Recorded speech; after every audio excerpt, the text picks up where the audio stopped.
Hello and good evening and welcome back to another historical game here on this channel as part of the historical order run.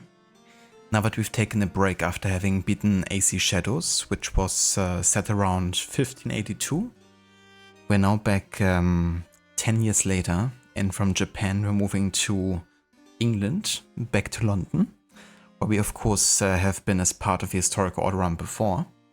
For example, in the game AC Valhalla. But yeah, that was quite a while ago. And now we are actually back during the Great Plague of 1592. Which is a pretty interesting time because a lot of doctors actually, fled the city, among other notable people.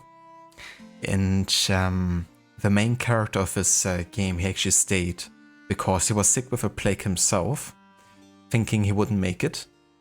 But eventually he consulted the stars, I guess. And he found a way of curing the plague, which got him a great renown. And the word really spread, and then he got tons of patients. And he's an actual real-life historical character that used astrology to treat his patients and consult the humoro theory. It basically says that, the mind and body are kind of like connected through 4 different liquids in the body, which are like yellow bile, black bile, phlegm, and sanguinous, I guess, like blood.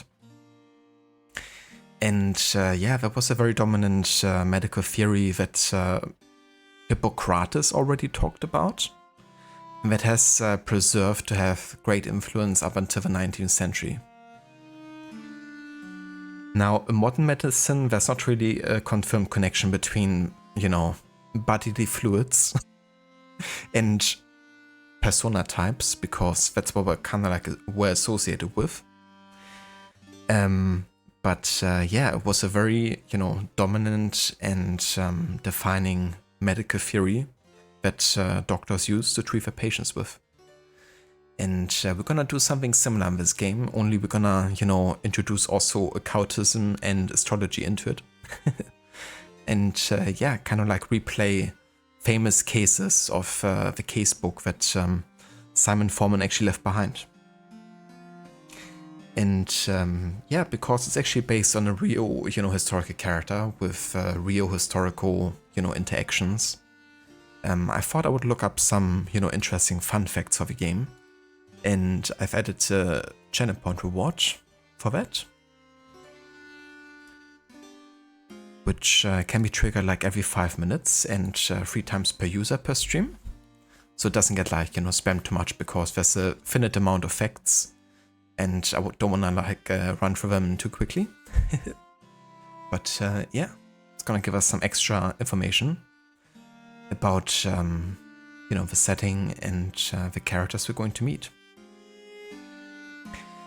And I'm going to go and do a perfect practitioner playthrough, which basically aims to get the 100% achievement completed, but also always choose the correct option. And I will follow a guide to achieve that, because I've already gotten all the achievements in my first playthrough actually, without looking at the guide, just naturally. And yeah, this summer would actually like to make like every correct choice and, really do like the perfect consultation, I guess, if you will. But yeah, if I replay this game, then it would be kind of like fun actually going the opposite, being like the worst doctor ever and always choosing like the wrong option. Don't get any letters of recommendation, basically. But yeah, I looked it up, and he did actually get his medical license eventually by getting all these letters of recommendation. And he got it from the Cambridge University of England, which ironically is also the one which assisted in making this game. Because they had, all the records and, people that heavily studied this time. It's the Elizabethan era, which is probably one of the most historically studied periods, actually. also the time of Shakespeare, and there's also going to be plenty of Shakespearean references as well. In fact, Simon Forman, the main character, he was like big lover of Shakespeare's writing, and that's also noted in his case books even.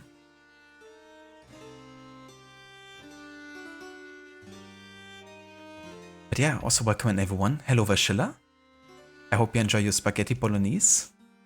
That's like hands down one of my favorite dishes of all time. I could have that at least once a week.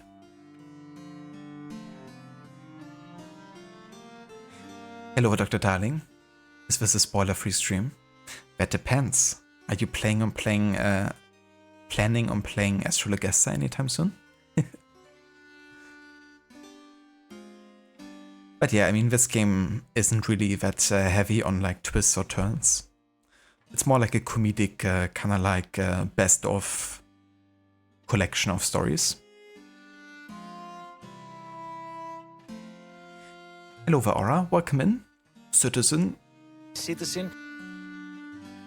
How's it going? Citizens. And welcome in. But yeah, excited to continue with the historical order run. Now there's been some changes. Initially I wanted to actually showcase Anno 1602.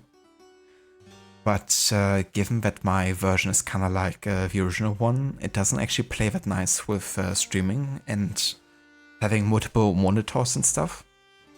And I basically have to buy the, you know, like upgraded version. But given that I only wanted to like really showcase like a single scenario, I decided to just leave it because Astrologaster will already cover the year 1602. It's gonna actually take place up until 1606, I believe. And I decided to instead add 2 new games to the historic order list. The first one being Hellish Quad, which is basically a game developed by one of the Witcher 3 ex-developers. And it's set in Poland in 1622, and it's kind of like a fighting and fencing type of game. And it's pretty cool because it's very realistic looking and heavily inspired by real historical European martial arts. And yeah, looks like, you know, quite a good time. Pretty short though, like we're only gonna play one story, which will be maybe 2 hours max. But the game is still in early access, so there's not like a huge amount of content yet. But yeah, there's actually not too many games set in the 17th century.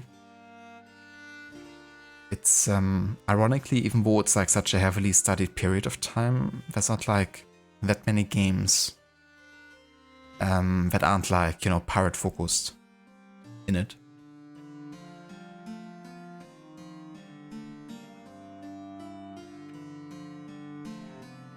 And yeah, the second game is Banisher's Ghost of New Eden, which is set during the end of the 17th century, and that will take us to colonial America. And it's kind of like about ghost hunting, I guess, so it has like a supernatural element to it.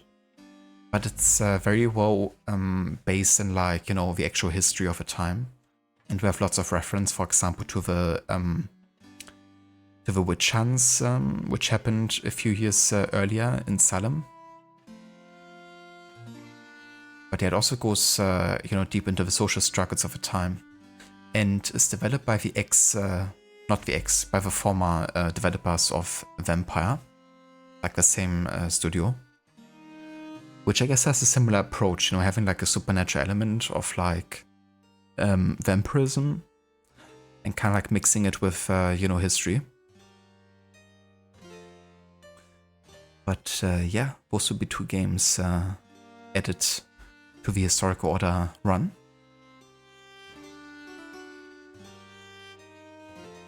It's going Aura. You finished Expedition. How did I like the ending? I did finish Expedition, yeah. I would, if you don't mind, we can take that to the DMs or something, like talking about the ending. If you know what's happening. Not sure if you actually seen the endings. Because Dr. Darling, you know, he still has to play through the game. and I wouldn't want to spoil it for anyone else who might still wants to play it. But yeah, I can like maybe shoot you them later and tell you. But without spoiling anything, I really enjoyed the game. And I thought the gameplay was really great, the way it kind of like introduced new mechanics all the time. And the way the exploration opened up. And yeah, the story was... at first I wasn't too sure how to feel about like the character-to-character interactions. But I was always like super intrigued by the overall like setting and story behind the story.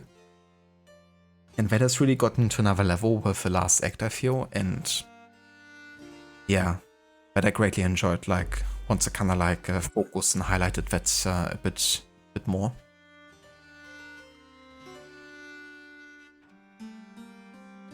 I feel kind of conflicted about the endings though, but yeah, I'm gonna discuss that with you in Discord.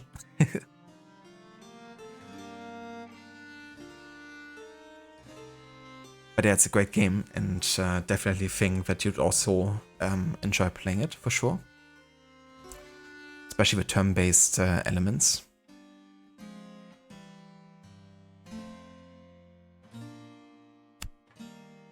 Okay, I think everything is right here. It's a very like basic game. It's actually like a pop-up book game. So you don't really have like that much interactivity, just like, you know, kind of like get to the next page and let the scene play out.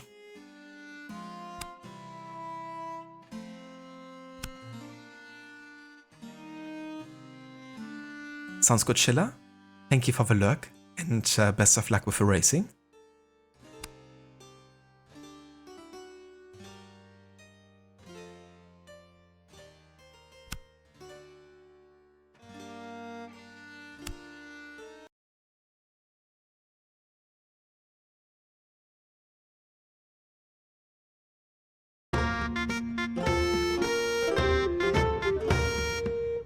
Ago in England in 1592, there begins our tale, and all of it is true. Through all of London, bubonic plague did spread, covering folk in weeping sores and leaving thousands dead. Forgot to mention, there's also lots of singing. So it's like a heavily comedic game, but it's like all based on real historical events. And yeah, I just love this kind of like, you know, synergy there between like, you know, telling a real story that's kind of like ridiculous in hindsight. And that's why it's perfect for like comedy. But yeah, 1592, bubonic plague. Pretty much, you know, most people have tried to fled the city. But Simon Foreman, he has to stay because he's actually affected by the plague himself. Is Ezio singing 70 years after his death? His ghost came back to participate in this choir. From towns and cities, doctors they did flee, leaving their patients to die in misery. But one brave doctor stayed when all the cowmers fled, might have to be because he was too sick to leave his bed. Yeah, that's probably been the cause. Alas, 'tis my final hour. I will surely die. I am too far gone to recover, and for the plague there is no cure. Unless a cure might be found in the stars. Yes, let's consult the stars. He's like almost dead, like he's literally on his deathbed of dying to the plague. And to be honest, at that point, I would also maybe be like, okay, as a last resort, I'm just gonna try anything. You know? What's the worst that could happen at that point? You're like dying to a plague.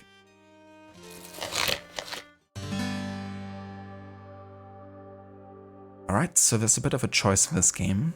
And this is more like a tutorial, so you're like supposed to get the right choice. How might I be cured of a plague? I have a plague, characterized by loss of appetite, immoderate thirst, and pus-filled swellings behind the ears, in the armpits, and in the groin. These are symptoms of a fever provoked by excess sanguinity in the liver. So sanguinity being one of the 4 humors and standing for blood, I believe. So too much blood in the liver is what he's saying. Also, blood is supposed to make you choleric and happy and optimistic, according to ancient medicine.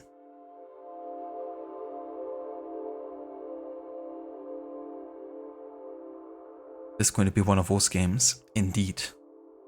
Yeah, this game is amazing, honestly. It's very niche, and I doubt many people have heard about this. I only heard about it because Levi told me about it. But yeah, if you like this particular era, like Elizabethan Shakespeare era, if you're into humor and history, and I guess star reading, then this game is great. It's also pretty short, so you can beat it in, 1 or 2 stream sessions. At least for me.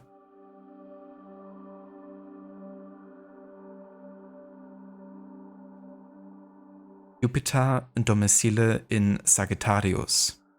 This indicates a severe imbalance of a blood humor. Yeah.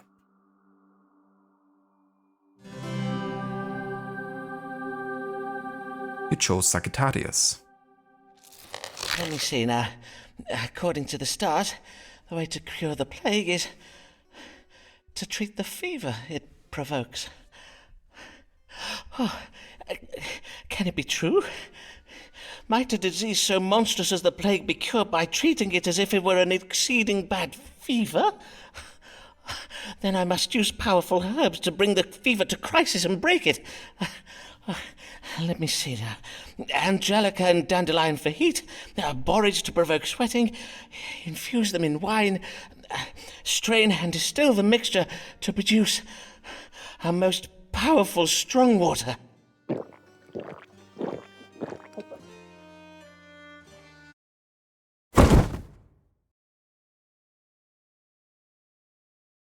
Huzzah!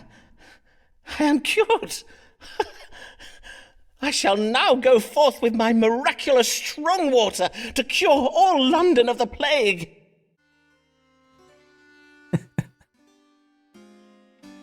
Huzzah!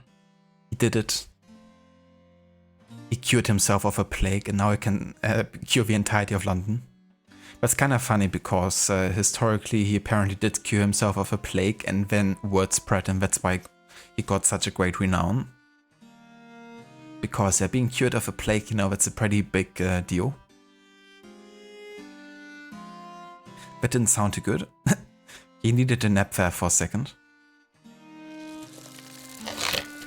It's so cool, this animation, kind of like the pop-up book style I went for. I made another pop-up book-like game before, I think. But the one I haven't played. Case summary. Querent Simon Foreman, seen the 13th of October, 1592, 16 o'clock. How might I be cured of a plague? I judged my plague symptoms as being provoked by a fever. I invented a new kind of strong water to cure it.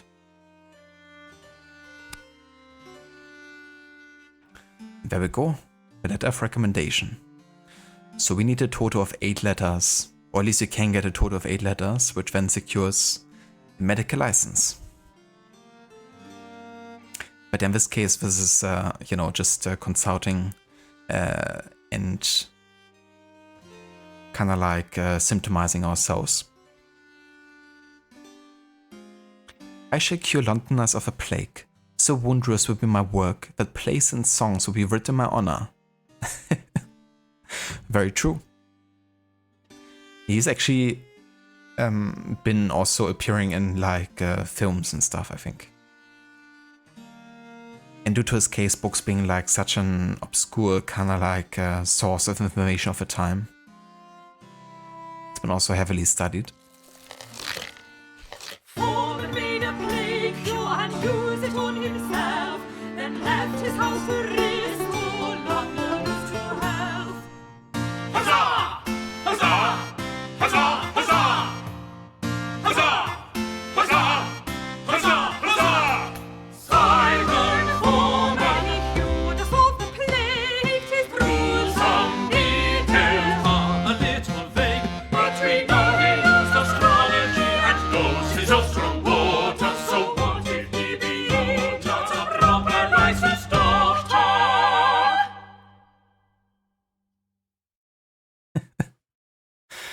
the title screen, isn't it?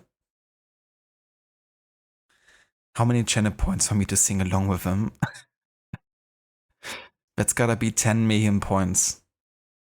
Because I'm sure no one actually has that many points. I know some people might have like close to 2 million or something. But not 10.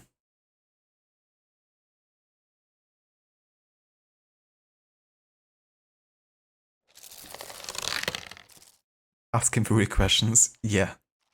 That's gonna happen as soon as I do my Dance Dance Revolution stream. Here comes a lady queer and a little warily. Her name is Avis Allen, what can her trouble be?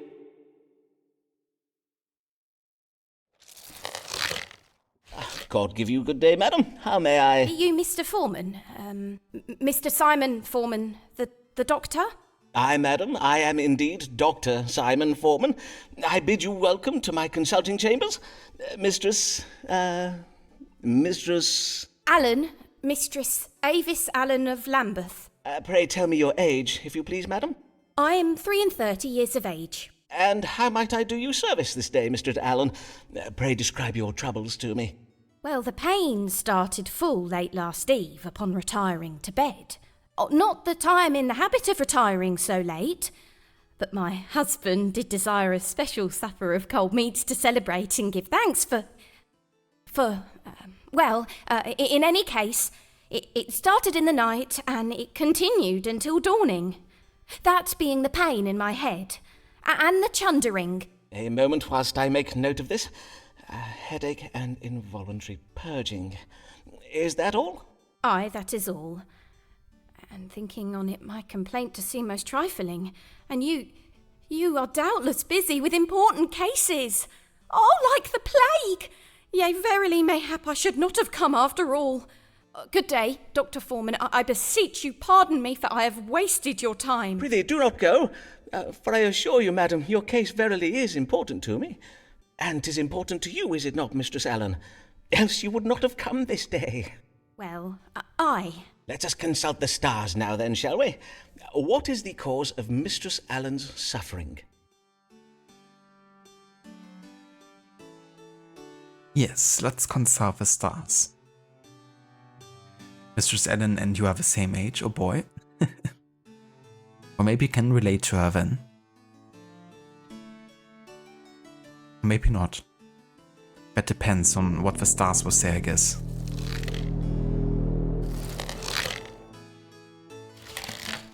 Hello there, Wolfie. Welcome in.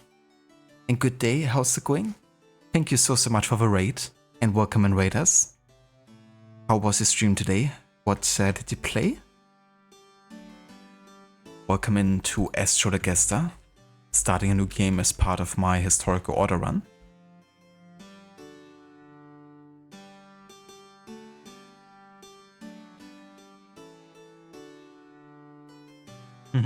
Hope you had a good time with Stardew Valley. And thank you, yeah, I'm doing good. For sure. Having a good day so far. Starting a new game. Well, I have played this one before, but it's my first time replaying. And definitely love this one. It's very comedic in nature. And we just recently finished some pretty long and challenging games like Clair Obscur. Play the one on expert, so it's nice to kind of like chill a bit and play something that isn't quite as demanding.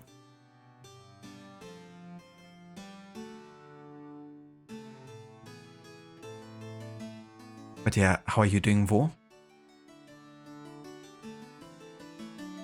It was okay? Gotta go to work now? Oh, that's definitely fair. Yeah, no worries. I hope work goes well today. And I hope you have a good day. And thank you again so much also for the raid there. And yeah, for anyone who hasn't checked out Wolfie's channel, there's a shout out in chat up there. She's been playing some Stardew Valley, and definitely a great streamer to check out and catch if you haven't seen her before.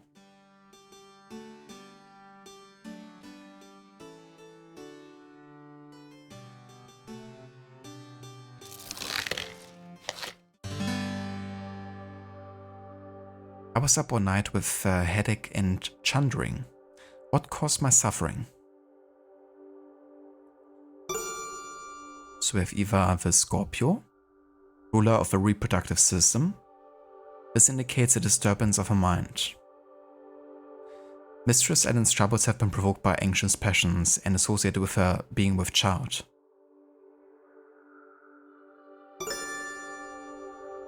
Or maybe she's suffering from evil digestion. This suggests a mild imbalance of black bile in the body.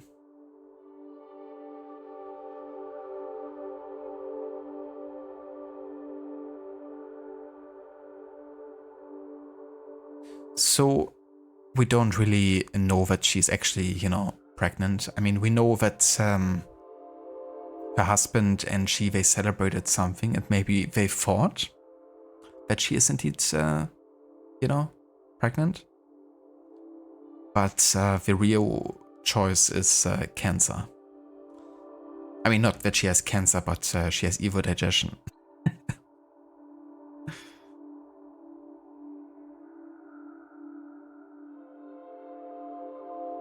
Oh yeah, Wolfie, this game is great fun.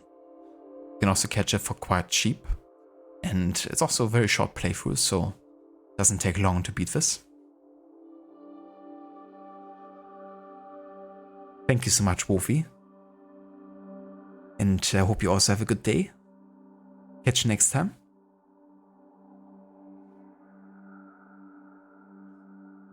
You're suffering evil digestion. You and me both, Aura.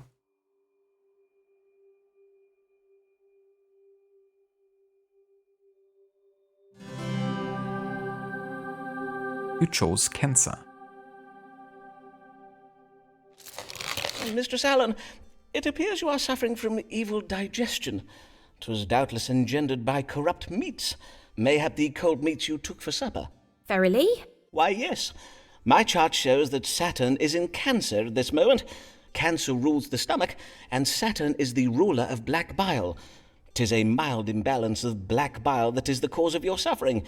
And now you've purged it, you have merely to keep to your bed for a day and to rest. The bile? Do you think, might it have done ill to my unborn child? Ah, then I take it you believe you are with child. Mayhap 'twas the reason for your celebration last even. Pray tell, how long has it been since your monthly courses? Aye, sir, I do believe it. For it has been 14 weeks since my courses, and yesterday I did even feel the child quicken. In truth, 'tis the reason I am come, not on my own account, and not even then, if my situation were ordinary. I have been with child before, you see, but 'tis never. And Mr. Allen and I do pray this one will be born alive. Dr. Foreman, prithee speak true. Have I killed our child? Have I killed this child as well? How now, madam? Speak not so of yourself. You are the child's mother. 'Tis you who gives life to the babe growing inside you. And verily, if mere chundering were to cause grave harm when a woman is with child, why, then full half my feminine querence would be barren. I'm sorry. 'Tis just that I am... Dear lady, would God have spared you from the plague if 'twas not his plan for you to have this child? I own 'tis... Yes, doubtless God does have plans for me. How very kind you are, Mr. Dr. Foreman. I thank ye, and fare you well, sir. Fare you well, Mistress Allen.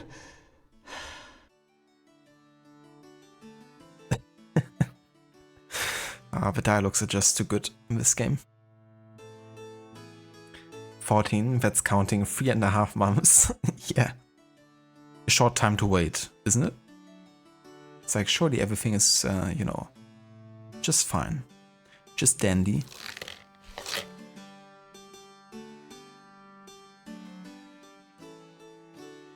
Alrighty.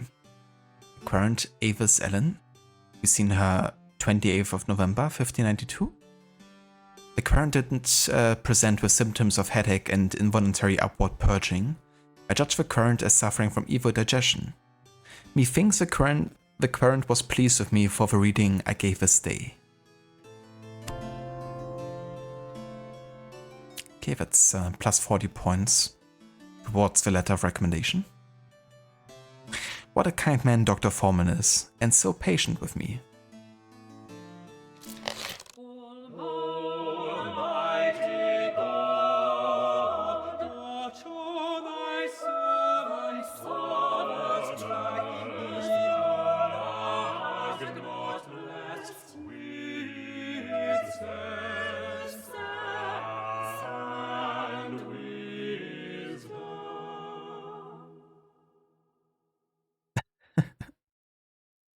A servant to God, but God hasn't blessed him with sense and wisdom. It's Batman. It was 2023 actually, Dr. Darling, yeah. I had a look and it was almost exactly 2 years ago. I uploaded the video on YouTube in September. So there's a good chance I played it in August/September of 2023.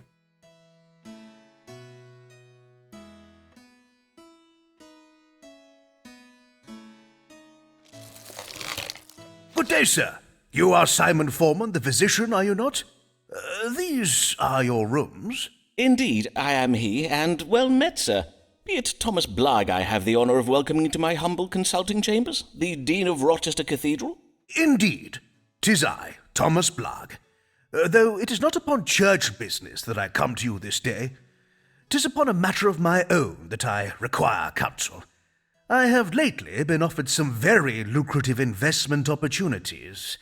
And, well, it is said that God speaks to us through the stars, does he not? Indeed he does.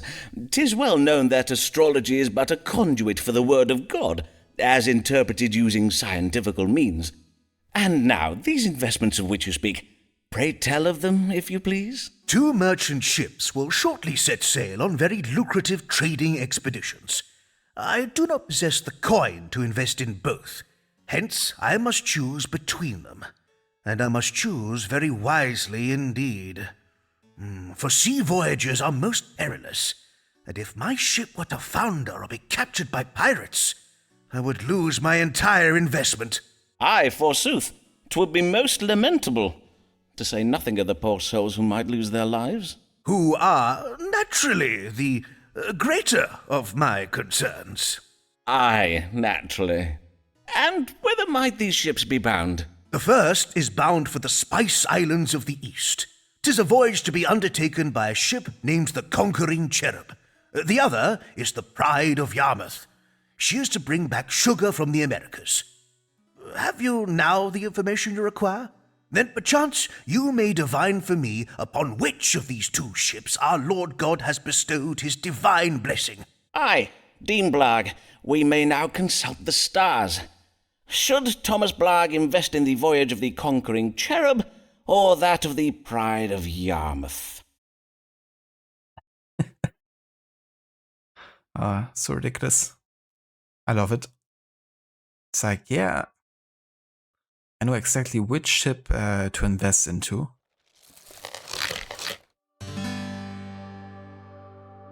So.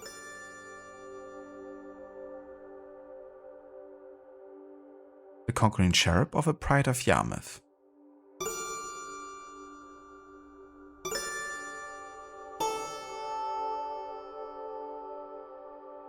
The ship's name should evoke a child who is victorious in battle. A house of children.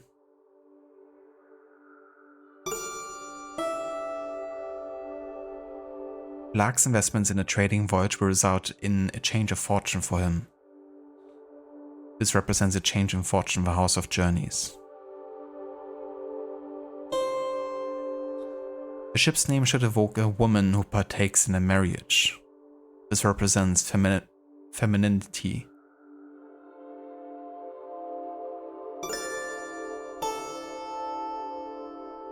We are going to go for A.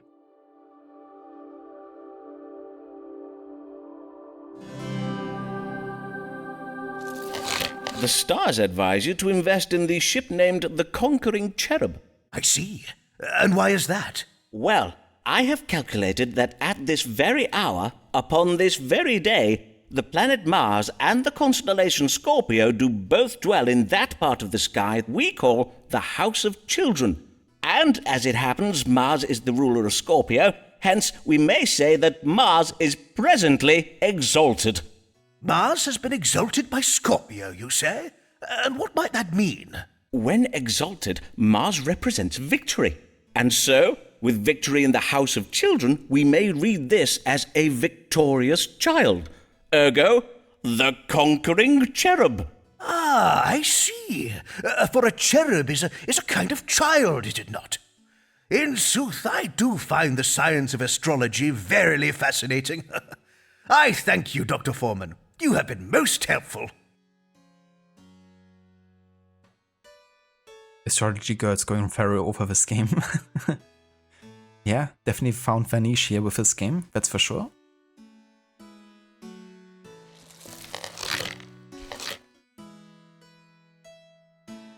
Okay, so this is just a summary every time, we don't need to read this, but it's still good to have a look at the date, because the next current might already be in 1593, and then we can already advance to the next year. After only 40 minutes. But to be fair, the game starts at the end of 1592.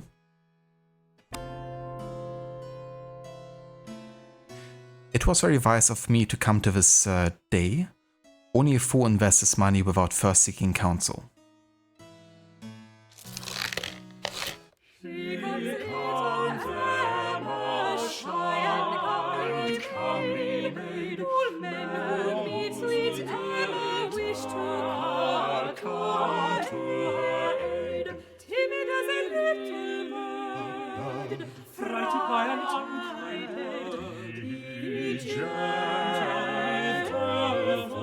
She seems full afraid. Good morrow, sir. Pray tell, are these the consulting chambers of Simon Foreman, Doctor of Astrology and Physic? Indeed, 'tis I, Dr. Simon Foreman. And your name, madam? Emma Sharp of Shoreditch, sir. 25 years of age. Welcome, Miss Sharp. And how may I do you service this day? Well, 'tis a trifle delicate. A man has asked me to be his wife. A dear, kind man, but I fear you will think me cold, Dr. Foreman. There, madam, whatever is the matter? Well, he is exceeding advanced in years. I do worry he may not be long for the world, and if he were to die, I do not think I could bear it. Verily, I would not. Indeed, methinks I would rather not marry him at all. Am I very heartless, Dr. Foreman? Nay, not in the least, madam. Your fears are most reasonable. A man in the winter of his life is indeed more likely to die. I assure you, madam, 'tis a medical fact. But methinks you wish to know whether this man be afflicted with a grave health condition, do you not? To wit, any ailment that might soon prove fatal? Forsooth I do. That is my question precisely. Why, Dr. Foreman, 'tis as if you have a gift for reading minds. Merely the gift of logical surmise, madam. Let us see whether a judgment of the stars may calm your fears. Does Mr. What was your gentleman's name? Mr. George Middleton, a wool merchant. Does Mr. Middleton have any ailments that might hasten his death?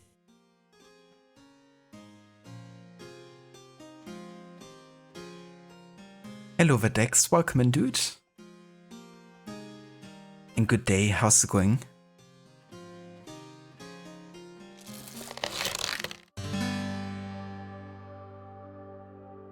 Oh, does he have any grave health conditions? Mr. Middleton has been bewitched. This enchantment may prove fatal. This suggests a mild enchantment cast by a witch. And this suggests the possibility of death.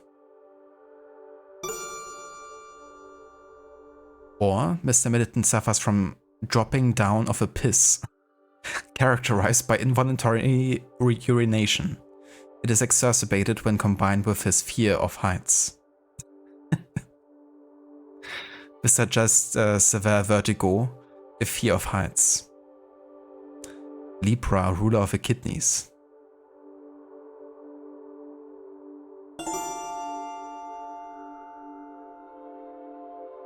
Mr. Middleton suffers from cardiac passion, a condition that may end in death. This represents an imbalance of phlegm. The illness cannot be cured, and this suggests a mild imbalance of black bile. And this is indeed what is the correct choice here.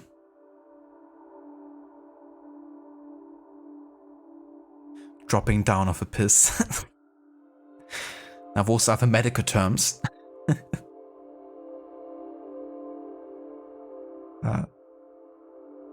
Yeah, it's really funny the way they're kind of like describing medical issues.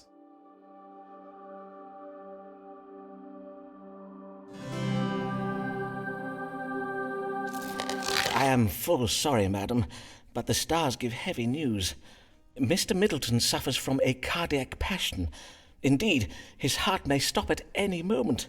He must avoid anything that might alarm or trouble his vital spirits. One shock could be enough to kill him.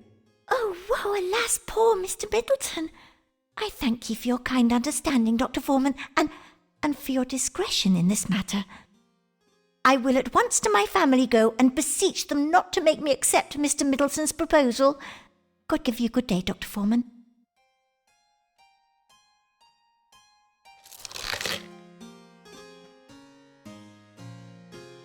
Okay, so this is already the 14th of September 1593.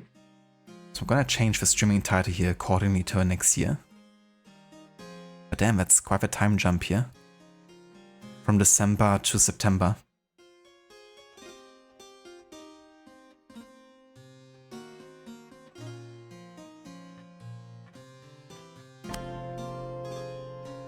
That's plus 40 points towards the letter of recommendation with her. Who was that handsome manservant that passed at the door? Mayhap one day I shall have a servant that cuts so fine a figure. I have a manservant of Simon. He definitely has it in with the ladies that come to visit. It's kind of funny because he's like an off-screen type of character, like we never see him, I don't think. But he's referenced and talked to.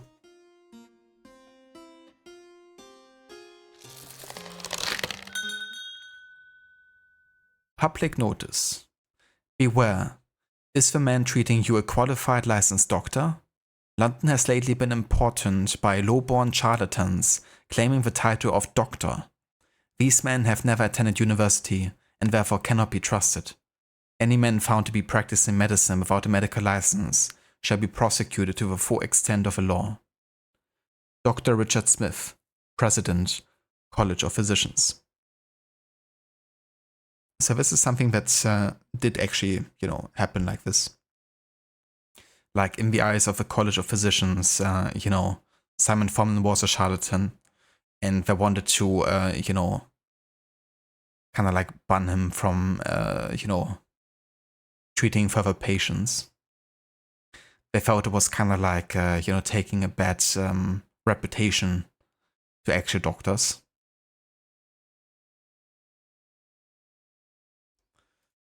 But yeah, it's also like one of the fun facts, actually.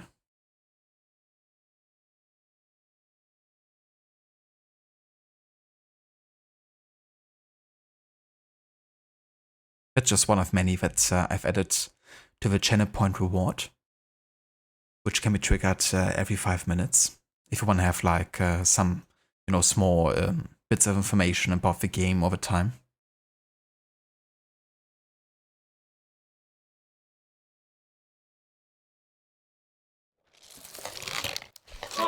Murdering would those doctors come. Murdering those doctors come. Murdering one fine day. Those doctors would they slay Those for doctors men? will Those they doctors slay for men. Slay for men. Oh, will they send him to jail? They send him to jail. Yeah, hopefully not to jail. What is the meaning of this warning being put about by the College of Physicians? Do they mean to do me harm? It is true that I do not have a medical license. What am I to do? Mayhap the stars will advise me.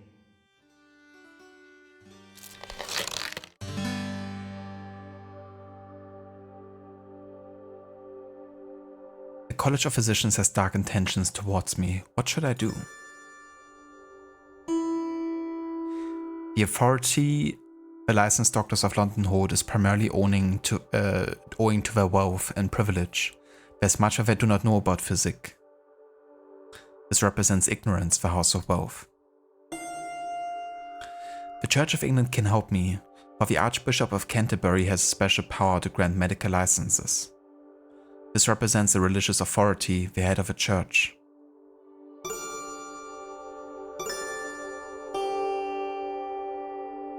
The College of Physicians is making war against me. If I'm to become the best doctor in London, I must find a way to end this war.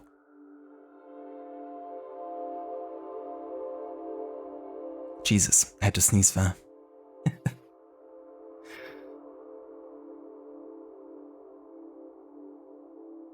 Okay, and then we have B.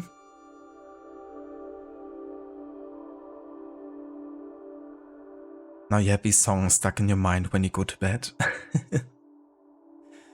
You're welcome. The good thing is they don't repeat, so they're not getting like too stuck in your head, like the specific ones. But maybe the style of singing, that's for sure. What's funny about old medical science is like half of it is kind of sort of true, but in the wrong way. If that makes sense. You can sick from bad air, like sharing a cold or flu via coughing and sneezing. Yeah, I mean, that's the interesting thing for sure about it, you know. It's like, yeah, there's like maybe no, you know, proven connection between like bodily fluids and persona types or something. But, you know, the fact that, you know, blood and phlegm and all that, you know, has a role in your health, and that your bodily health influences your, you know, psychological health, that's, of course, true. And there's a reason why it is a theory that preserved for like 2,500 years, you know, pretty much.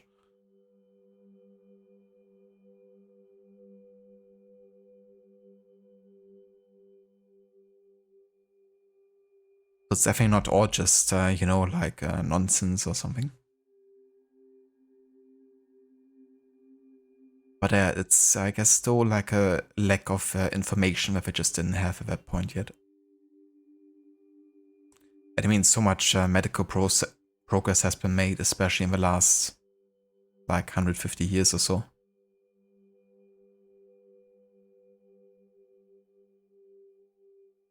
It's like ages ago when I last played AC, not counting Shadows. Yeah, before Shadows, it was Chronicle China and then Assassin's Creed, the Ezio collection. Wasn't that long ago, actually, like about 100 years. I mean, not even was the start of like the 16th century when Ezio's story ended.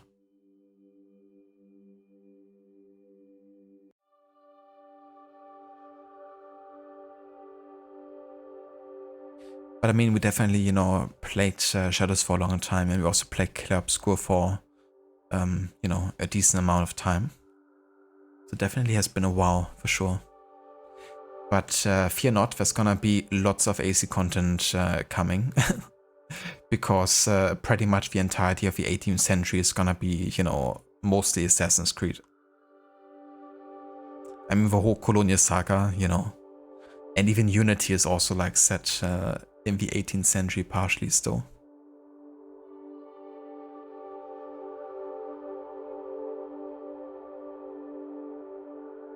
What's funny, but then you have like Typhoid Mary, who refused to believe she was spreading the illness because she wouldn't wash her damned hands. Yeah, it's like the more dirt I have on my hands, the less likely it is that I'm gonna spread anything.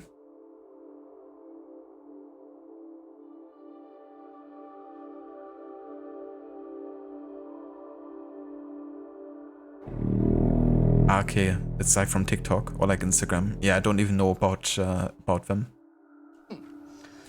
But yeah, I guess kind of developing into the misinformation era again. Who needs, you know, knowledge? Hello there, Maxi. Welcome in, dude. Thank you so much for the raid. And welcome in, Raiders. How's it going? How was the rest of Aeon? I hope you didn't get trolled too much by the end there. Hope you had a good time today, dude. It was a very long stream. How long did you go by the end? Like 10 hours or so?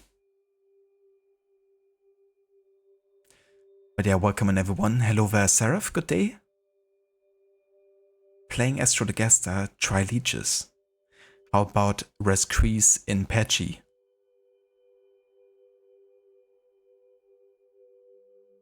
It's going good, Maxi. Yeah, I started my first replay of Astrologaster and loving it. It's just so freaking funny. I think you're also really gonna appreciate the writing in this game. It's set in Elizabethan London at the end of the 16th century. And you play as a doctor who's kind of like consulting the stars to treat his patients. And it's like very comedically written. It was good, thanks. Did lots of backtracking for the collectibles, but you're on mission 16. 10 hours, haven't done that for a long while. That's awesome, dude. That you felt like you can go for that long and that you had fun with the game. That you also made good progress. But yeah, it's understandable. I reckon there's quite a bit to collect, especially for the platinum trophy. But no worries, dude. Thank you for the lurk. Thanks also again so much for the raid. And yeah, hope you have fun cooking. What's for dinner today? And for anyone who didn't come with a raid, if you haven't checked out Maxi's channel before, then definitely recommend doing so. Currently he's celebrating his birthday over a couple of days. His birthday is on Wednesday actually, I believe, but he's already starting it a bit early with NA and Isolation playthrough, where he's going to go for all the achievements in the game and the 100%, but also has like challenges and channel point rewards to make it harder. And also ways to troll him and interact with the game. So it's really cool and very interactive. And yeah, if you want to check it out, then definitely have a look over there on Maxi's channel. No worries for the shoutouts, Maxi. Enjoy the dinner. You will find out. Fair enough.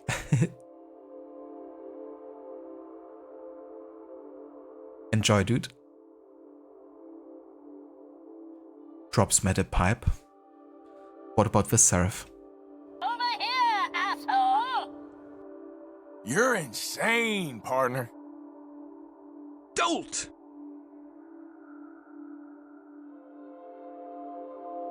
Do you wanna still drop that metal pipe?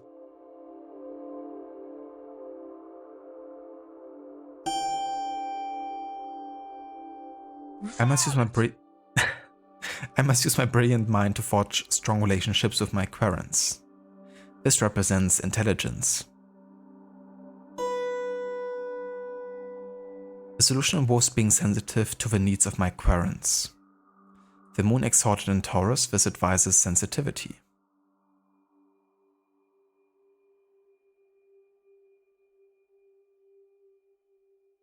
So this is actually a choice that doesn't matter. Like you don't have to choose one over the other. I believe this is what I chose last time. Going with the Archbishop and trying to get the medical license that way. So this time I'm gonna go with B. Go with relationships and service to others.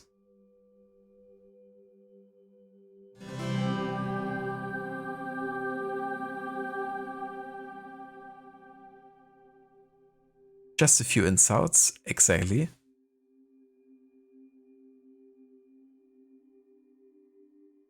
I thank you for redeeming the fun fact there, Seraph. The game's historical consultant, Professor Lauren Casso, pointed out two minor physical inaccuracies that the developers kept for aesthetic and technical reasons. The real Simon Foreman was very short, but all characters in the game are the same height, and the real Foreman would have been seated with his patients, of his stand in the game. Yeah, that's due to the art style and due to the animation work. And they simplified it a little bit by, making everyone the same height in the game.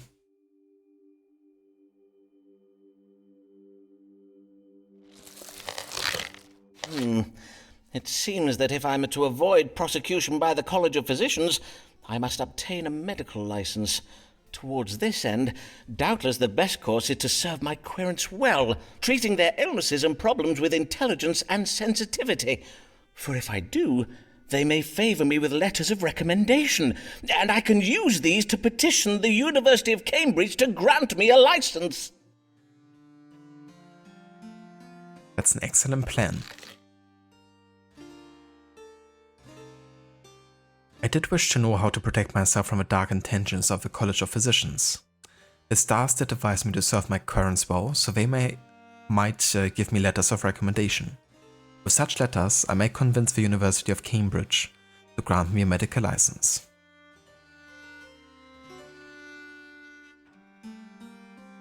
In the future, he was known as George. Get it? George Foreman. Indeed, I get it. And also Burbeck.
Alright, I'm back.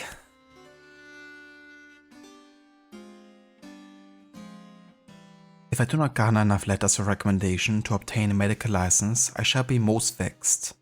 Most vexed indeed.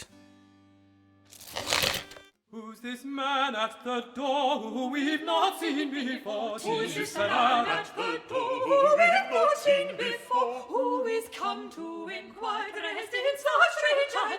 'Tis Signor Ferraro.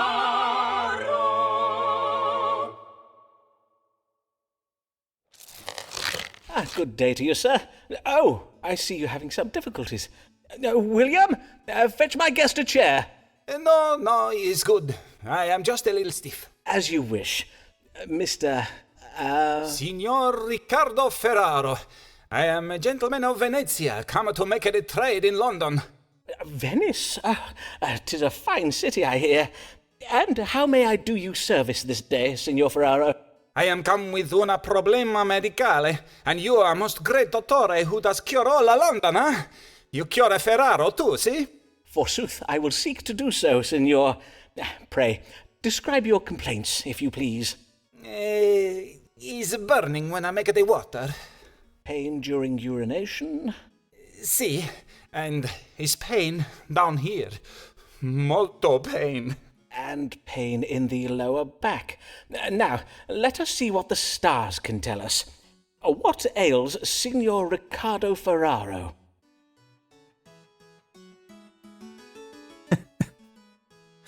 The Italian accent. Exactly. Ezio, is that you? It's his long-lost ancestor. And, not ancestor, sorry, descendant. But ancestor to Desmond Vo. It's Desmond's great-great-great-great-great-great-great-great-great-grandfather.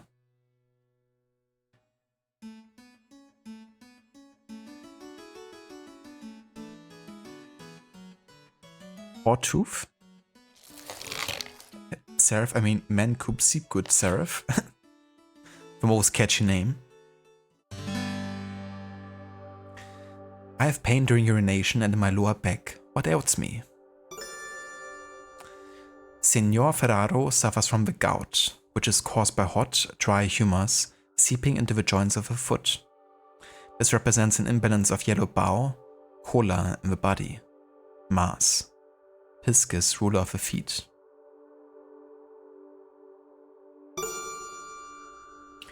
Signor Ferraro suffers from stones in the kidney.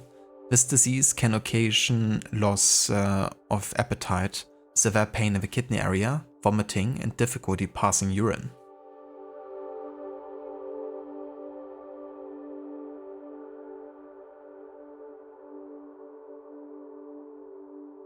So that suggests a severe imbalance of phlegm in the body. Or here's dysentery, characterized by pain in the bowels, faintness, and oily stools. Oof.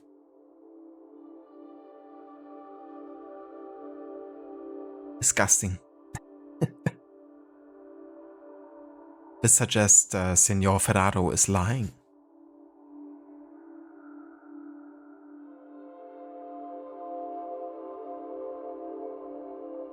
Okay, so the correct choice here is Piscis, ruler of the feet. As the gout, which is caused by hot, dry humor seeping into the joints of the foot. Try leeches, exactly. I believe that treating someone with leeches is an actual diagnosis that we can give, or like a treatment, I guess, at some point. How do you know what is the right answer? Well, I have a way at looking at the stars from here. And I had to look at Mars, and Mars looked kind of like there were some fishes swimming there. And thus, I knew it was the right answer.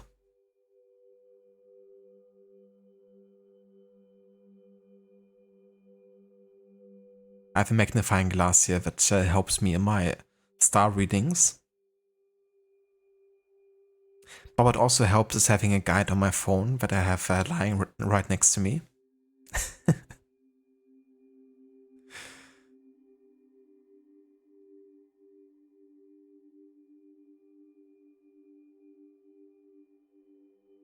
Yeah, so I decided to kind of like to have a perfect, I guess, answers to actually, have like a guide that we can follow for the answers that give us the most points towards letters of recommendation, pretty much. Because my first playthrough I went with like what I felt like, and I still managed to actually get over letters of recommendation, but I definitely didn't have like, always the outcomes that actually led to the correct answer or anything like that. But that's only because he actually did secure his medical license, historically speaking, and I want to secure that. And yeah, but when I replay this game eventually, I would actually like to go for the opposite that time and be like the worst doctor ever and just always go for the wrong choice. And basically secure no letters of recommendation whatsoever. But given that that's not historically accurate, I went with this playthrough for now.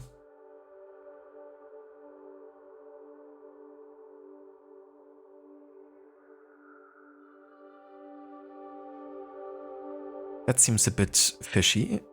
It does, doesn't it? Almost had you.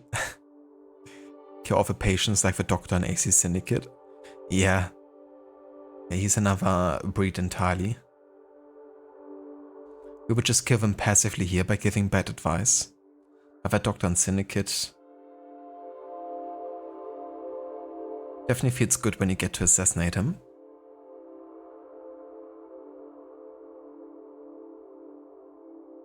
But yeah, so let's go for the fishes.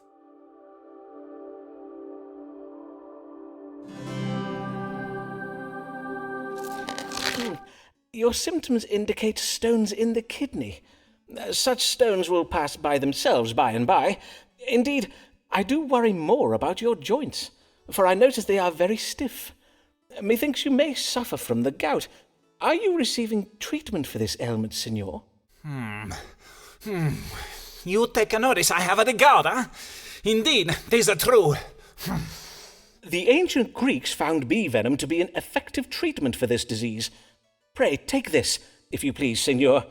'Tis directions to a local beekeeper to whom I oft direct my patients in such cases. I thank you, Signor Foreman. And now, Riccardo Ferraro bids you good day. Oh yeah, that's my favorite treatment. Get stung by a bunch of bees. Take this and buzz off. Exactly.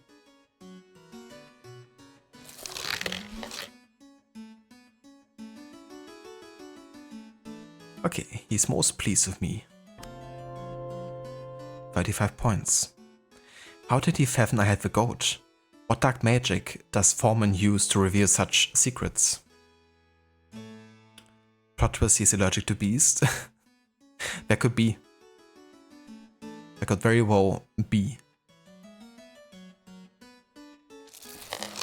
Tis sure she is no beauty, 'tis true she lacks finesse, but every awkward hero needs his awkward princess.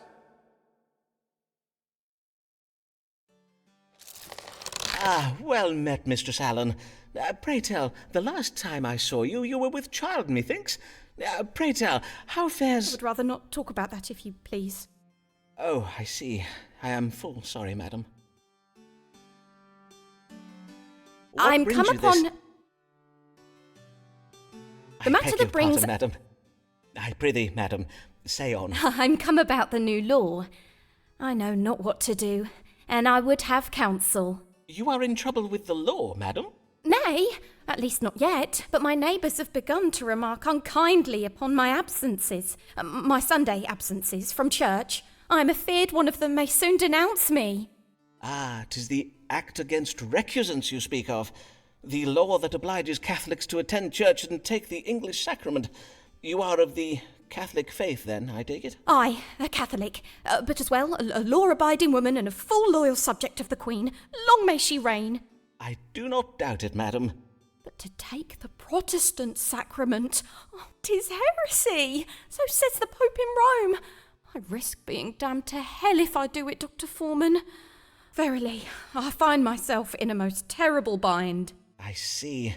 Damned if you do, yet condemned if you do not. A cruel bind indeed. Well, let us see if the stars may untangle it for us. Should Mistress Avis Allen attend Protestant church services? In it?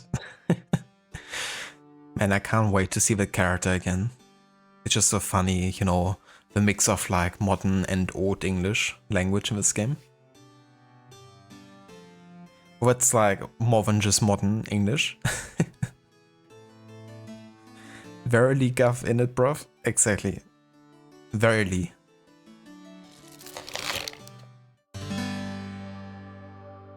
I'm Catholic. Should I obey the law and attend Protestant church services?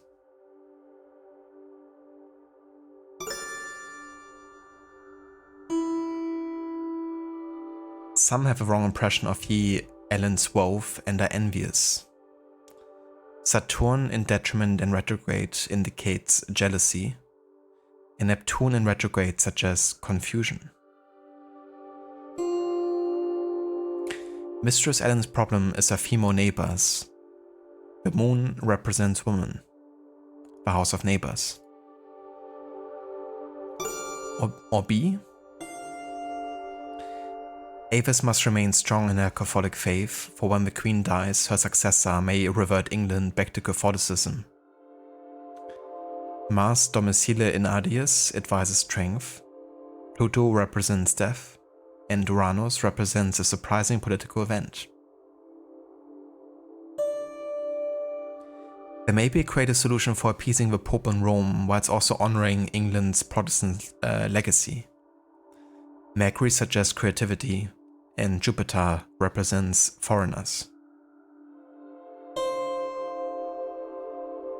Mistress Ellen risks getting in trouble with the law and being punished by the authorities. The sun represents authority. It is Mistress Ellen's duty to cooperate. This advises Corporation, Venus. And this is the correct answer.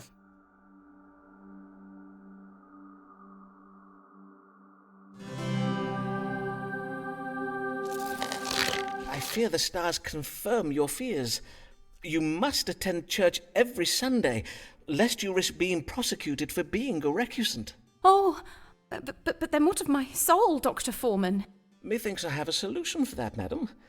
If you were to cross your fingers behind your back during the service, any Protestant oath you swear would not count. Of course, you must be sure to stand at the back of the church while doing so that only God may see, and no one else. Forsooth, what an ingenious notion! Oh, Dr. Foreman, you have saved me. You are so wise, sir. 'Tis so. Verily, 'tis most admirable.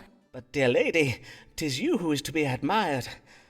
The strength of resolve, your devotion to your faith, and your... Madam, would you care to see my collection of Venetian glassware?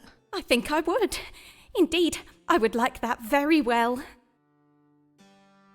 His collection of Venetian glassware, among other things.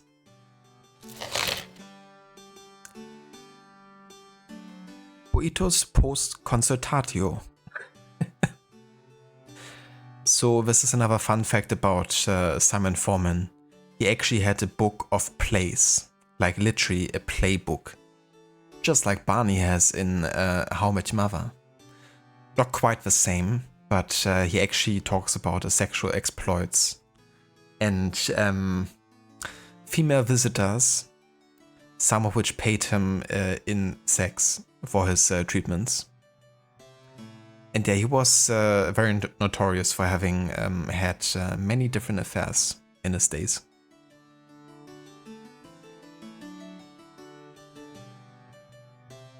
Parpholic, indeed. He thought she was married. She is, yeah. But I think she also has a child wish, and apparently didn't work out with her husband. So maybe the doctor will suffice. So I'm actually gonna change the year to 1594 now in the title, because we have reached the 10th of January here. And we're already 75% to the letter of recommendation for Avis. God mend me, what have I done? If only I knew of a Jesuit priest I might confess my sins to. And now she has the next problem. Here comes a beauty dark as night. Her hair does shine, her eyes are bright. A damsel formed for man's delight. Oh, she is quite a lady. Oh, she is quite a lady.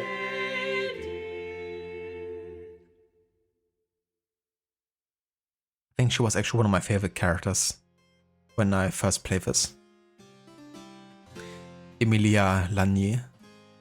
Or Lanier. Good day to you, sir. I am Amelia Bassano of Bishopsgate, here for my consultation. Welcome, Mistress Bassano. Bassano, 'tis an Italian name, is it not? Aye, it is, sir. Though I was born in London, my family are from Venice. They did come to London to gain employment as musicians at the royal court. Ah, I know one of your countrymen, Riccardo Ferraro, another one of my querents. Mayhap you know him? He hails from Venice too. No, sir, I do not know him. Venice is a large city, and as such 'tis home to many thousands of men. And as I did mention, I was born in London. Aye, of course. Mayhap we turn our thoughts to what brings you hither this day. Have you a question for me? Aye, sir, I wish to know what afflicts me, for my belly does begin to swell, and lately I oft find myself chundering after meals. Swollen abdomen and involuntary upward purging. Well, now, let us consult the stars to judge the cause of these troubles. What is ailing Mistress Amelia Bassano?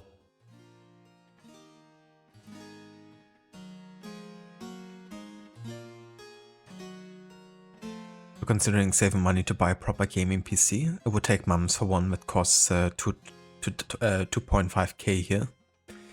Yeah, that's quite expensive for sure. Yeah, I guess it really depends, right? Like what the import cost might be for technology that really has taken a huge hit in the past couple of years. Especially for some countries more than for others. Not sure if that's a possibility if you could assemble your PC yourself, because you can definitely save often some money on that, instead of like buying, you know, like already fully compiled one.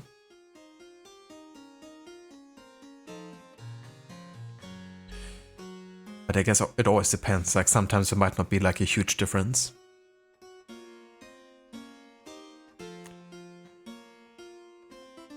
Be right back.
Okay. So, what is the cause of my swollen belly and my chandrings?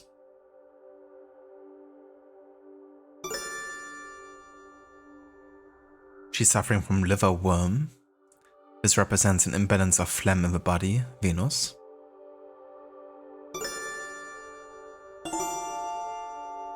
The parent is afflicted with a crick in the knees caused by the pressure of excessive weight gain.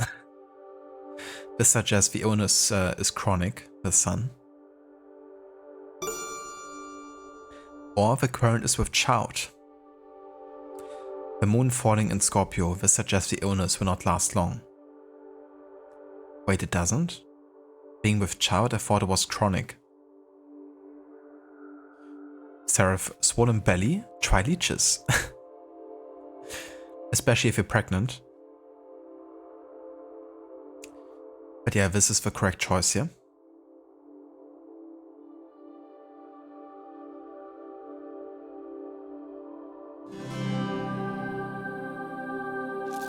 I neglected to ask, is there a Mr. Bassano? Aye, my father still lives. I mean to say, are you yet married, Mistress Bassano?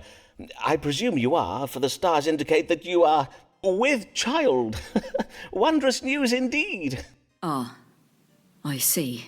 Of course, it is natural for a young lady to be a trifle anxious when she's expecting her first child. And I see you are anxious, are you not? Aye, Mr. Foreman, I own that I am. Well, doubtless you are anxious owing to the unpredictable nature of your condition. For instance, sometimes the child might emerge from its mother's womb early, weeks or even months earlier than anticipated.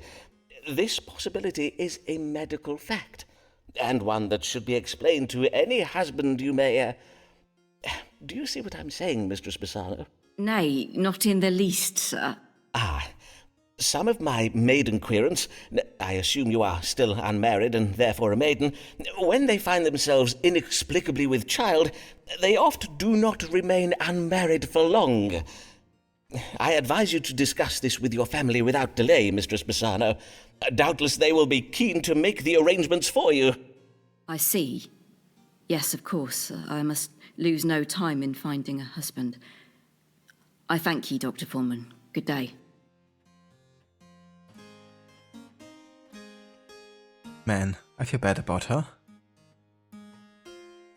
Especially the advice of Simon. It's like, yeah, you must not delay. Get a husband now.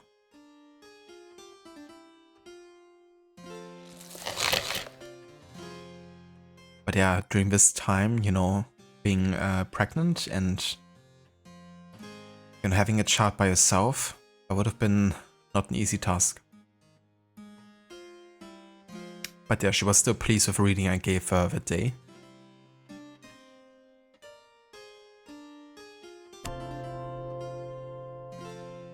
Doubtless cousin Alfonso will consent to marry me, especially if Lord Hunston set its money on me for the child. Yeah, Aura, what a diagnosis to get. It's like, you're pregnant and by the way, better get a husband now.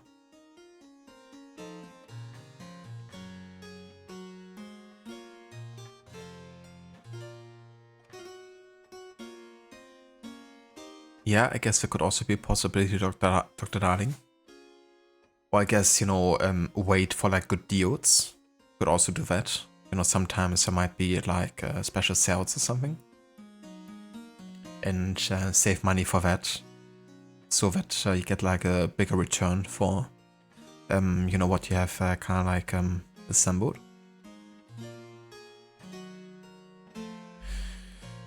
But yeah, it's definitely like good to get the GPU at last, because that's just always a big game changer. And,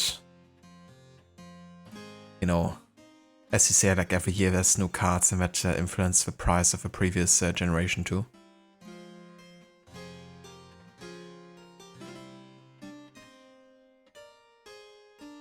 But yeah, like assembling a computer yourself, definitely not that tricky. I was like really like scared of it when I did it the first time.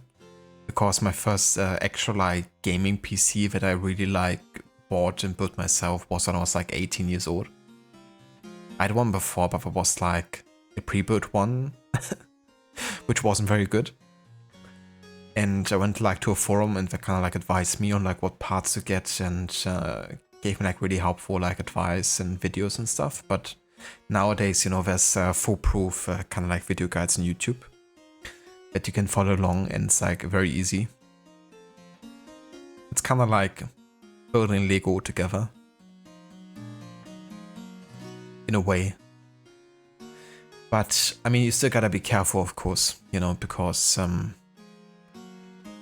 there's still like some of them are sensitive parts. So there's some things to consider.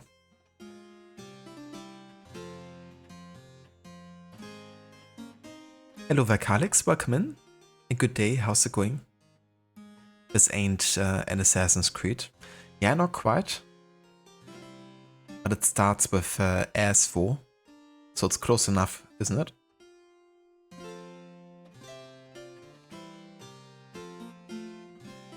It's not Assassin's Creed, but it's Astrologaster.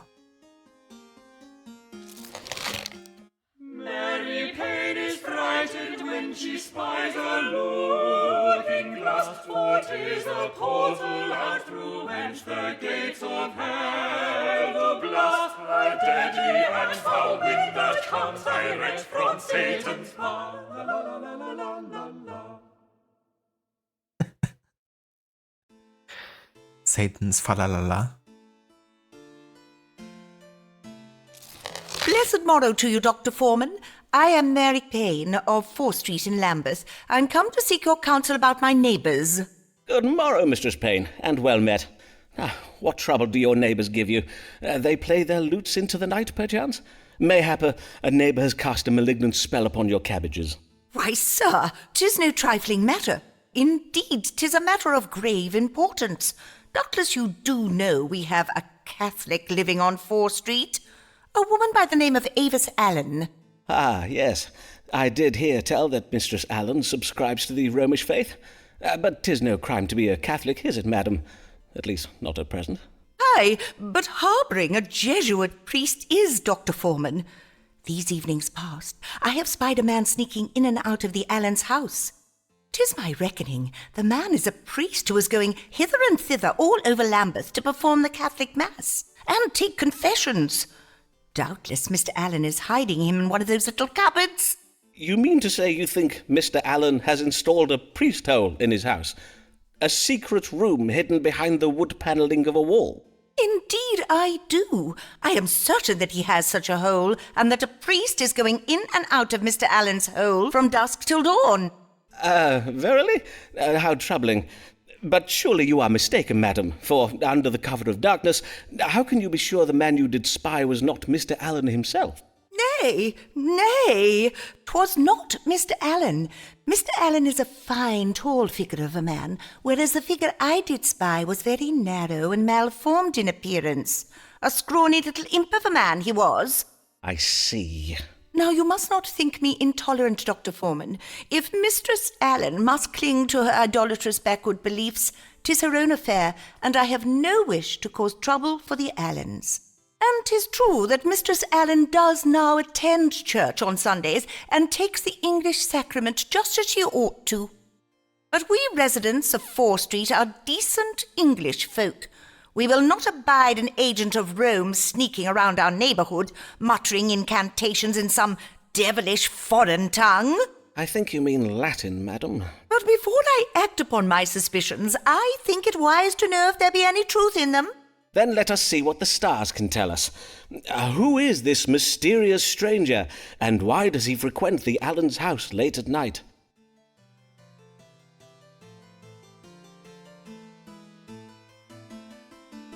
Or, oh god, it's not a Catholic. I know, right? Not during this time. Everyone has to be a Protestant. It's just very out of fashion to be Catholic at this stage. That's some great voice acting. It definitely is, yeah. There's some great writing and voice acting in this game. Right, a priest. Yeah, I'm sure that's it. Thank you for the lurk, Seraph. What does hither and thither mean? Yeah, so like Aura says, like here and there. Or like towards, I guess. It's like Old English ways of saying it, I think.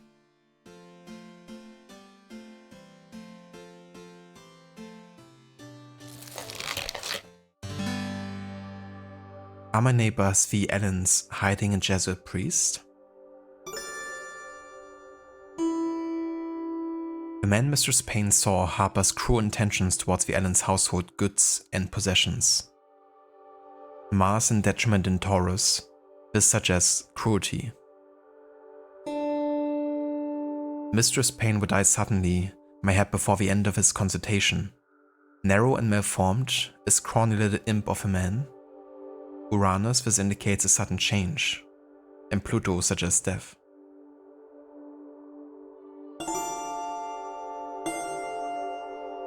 The stars speak of an educated man who adorns himself in fine clothes.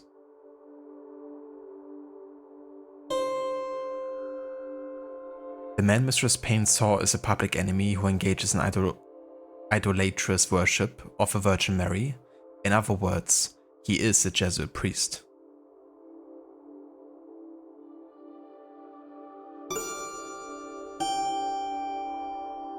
This speaks of a relationship with an untrustworthy foreigner.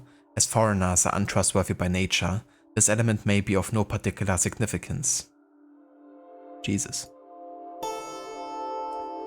Mistress Allen's maternal instincts have been thwarted by her inability to bear a child, but she stubbornly persists in trying to reverse her infertility. Jesus. So this is actually the correct choice.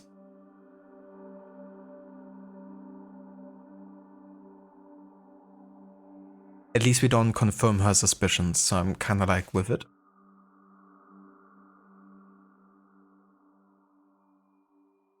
He's a narrow imp of a man. Yeah, according to her words. But, yeah, you know, it's very likely. It's also funny because, historically speaking, Simon Foreman was a very short, man. Like, much shorter than the average.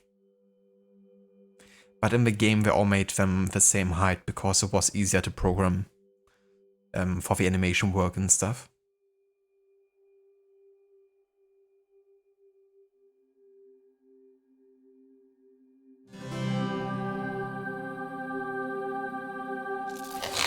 Ah, 'twould seem the man you saw is a foreigner who's been secreted into the Allen house to aid Mistress Allen with their family difficulties. Family difficulties? Come, Dr. Foreman, pray speak plain. Ah, well, as you doubtless know, the Allens have never been blessed with a living child. Mayhap 'tis the belief of Mistress Allen that the seed of a foreigner would prove more powerful than the, demonstrably less successful seed of Mr. Allen. Then 'tis naught but adultery, fornication with a foreigner. Mistress Allen will pay dearly for such sinning. Her soul will be damned to an afterlife, beset by the exquisite tortures of hell's capricious demons. Aye, well, according to Scripture, that is technically true. But to harbour a Jesuit priest is a far greater evil. We must be glad that Mistress Allen commits naught but the sin of adultery, conducted late at night, with a man who gives forth strong foreign seed. You have given me much to think on, Dr. Foreman. Blessed day! I am glad to have been of service, Mistress Payne. Jesus Christ. Also funny how we roll back on her, because when she actually thinks about a strong foreign seed, she thinks about the fact that she never got to be with child. And thinks like, maybe I should have had a thing with a foreigner. So maybe we made her more open to immigrants coming to England. Adultery I can excuse, but Catholicism, I know, right? She has standards.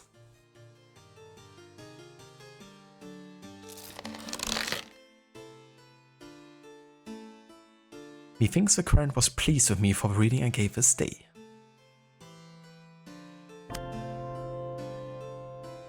What a fine-looking youth Foreman's manservant is. Oh, would that I were my niece's age again. That's the second time that they reference the manservant being very attractive.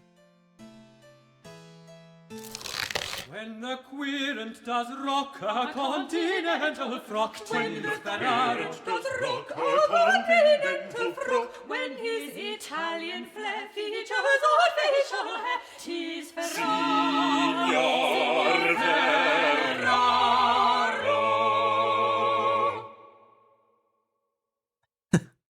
Indeed, the piss guy's back. Let's see what else in this time. God give you good day, signor. And how may I assist you? 'Tis I, Riccardo Ferraro, come once again to see the great dottore, Simon Foreman. So I see. What brings you this day? I bring myself to you, so you treat my illness. 'Tis very grave. And, what might this illness be? Perchance we might start with your complaints. First problem is the laughter that cannot be controlled. Uncontrollable laughter, you say? I see. Anything else? Next problem, the dancing that cannot be controlled. Uncontrollable dancing. And yet, you do not appear to be dancing at present. What can I say? 'Tis uncontrollable dancing. I cannot control when I dance. Nay, 'tis a fair point. Doubtless my disease, whatever it may be, is very rare and very difficult to diagnose. But of course, if it be beyond your medical understanding... Let me assure you, signor, that whatever is said of us on the continent, the learning of we English doctors is unparalleled. There is no better medical care to be had than in London. Now, let us see whether the stars may tell us something of your unusual and troubling illness. Yeah, the best teachings in London, in the entire world. I suffer from uncontrollable laughter and dancing. What ails me? Alright, I know this disease. It's called, hang on, took too much MDMA at the rave disorder. The Elizabethan era raves with Shakespeare and co. Signor Ferraro is suffering from colic, a disease that occasions abdominal pain, belching and bloating of the stomach.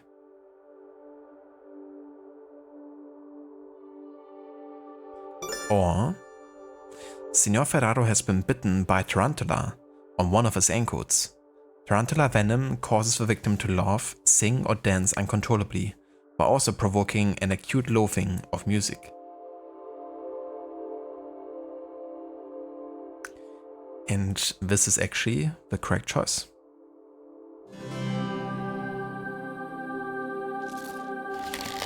You have been bitten by a tarantula.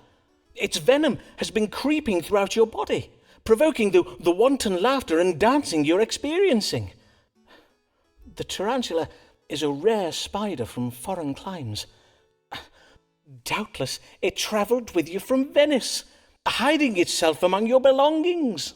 Aye, doubtless you are right this time. The venom may be expelled from the body using a combination of heat and music.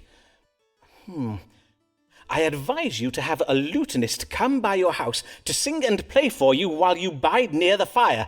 But take care not to insult the musicians playing, for whilst you will find it most loathsome, 'twill only be on account of the venom.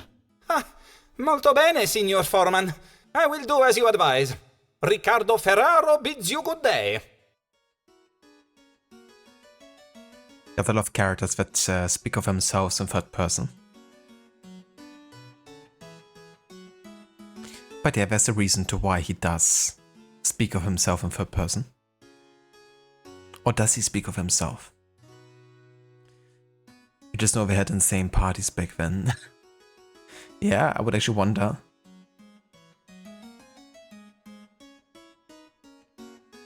You would burn your house down if this was your diagnosis. Yeah, I'm not too keen about spiders either. I mean, I don't mind, like, house spiders, like, small ones that keep some of the insects at bay. But anything that could potentially, like, bite or sting me is like, nope.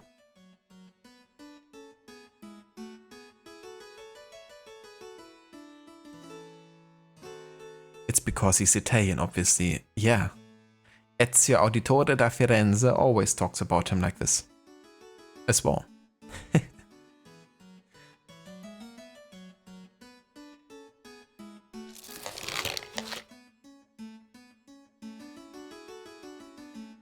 Alright, getting closer to the end of 1594 already. Back in September.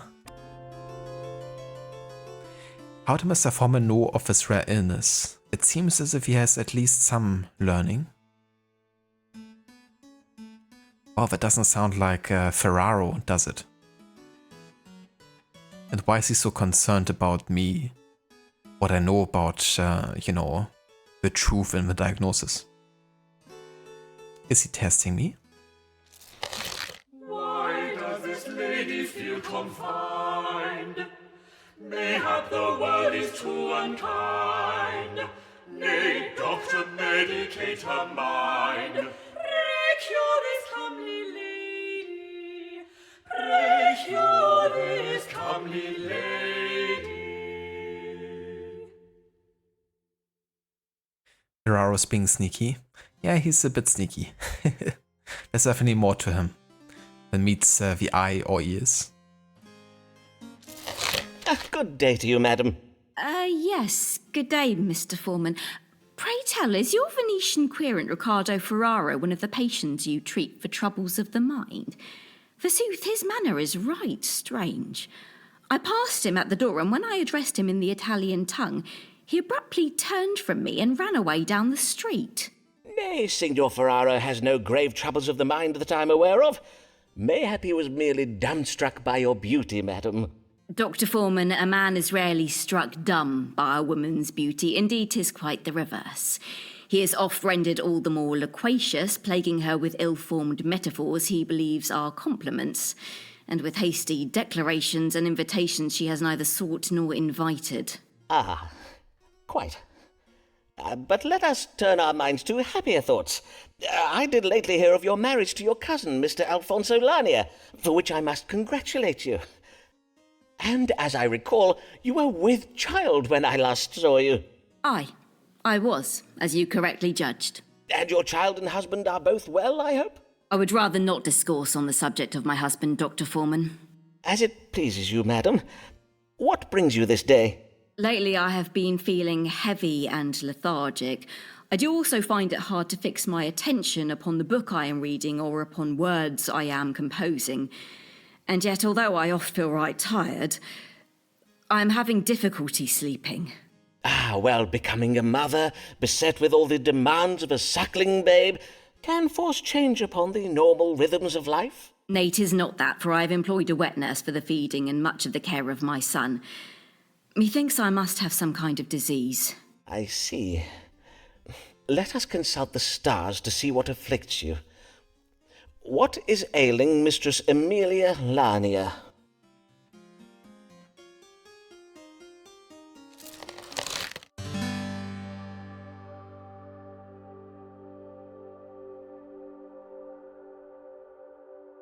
That is a problem, madame. You should not be reading.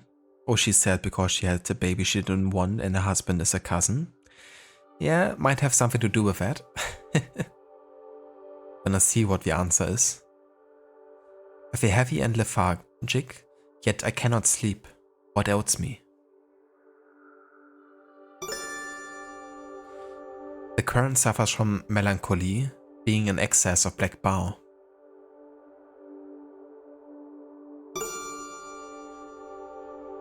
Maybe they suffer from phlegmatism.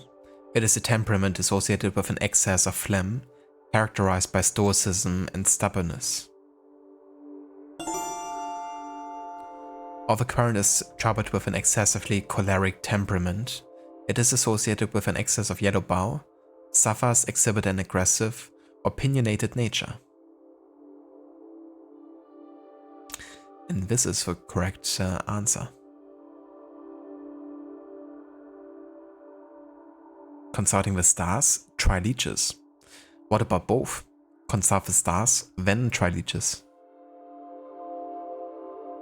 Or have the stars tell you to try leeches?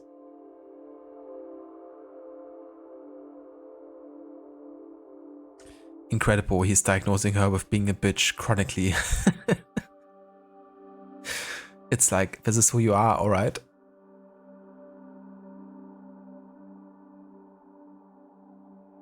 And of course this is connected to the digestive system. Trying leeches, try leeches. Exactly.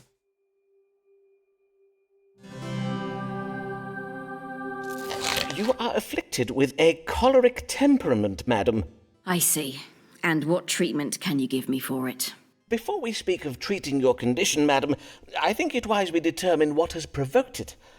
You did express a desire not to speak of your husband, and I cannot help but think that such a reluctance reveals where the source of your troubles might lie, to wit, within your marriage. Would I be right in thinking this? I do not wish to cause you distress, madam, but as a doctor, I do feel I must press you in case it is relevant to your troubles. My marriage is not a happy one, Dr. Foreman. Mr. Lanier and I do not agree on matters of money and strong drink. I see. And what are your opinions on these subjects? That he spends all our money on strong drink. He disagrees. And your husband cannot be brought around to see your point of view, nor you his, I presume. Nay, indeed not. 'Tis not a disagreement over what caused the fall of the Roman Empire, Dr. Foreman. Ah, yes. I see what you mean. Well, mayhap I am not able to help you with your marital woes, but I can prescribe a treatment to help minimize their effect on your body. I will give you a list of herbs to acquire. You must boil them in water and drink of the infusion. Maidenhair, oregano, wormwood, licorice, and fennel. I thank you for this, Dr. Foreman. I shall at once to an apothecary go and procure these herbs.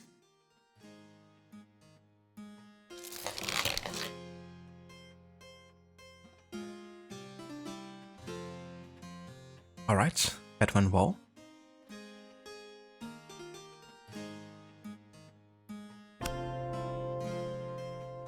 Halfway to the letter of recommendation here. Mayhap it is well to speak of my feelings after all. I must own I feel a little bit better for it. Sir, I thank you for your recent inquiry with regards to obtaining a license to practice medicine. I note from our records that you terminated your enrollment at our institution some years ago on the grounds of insufficient funds.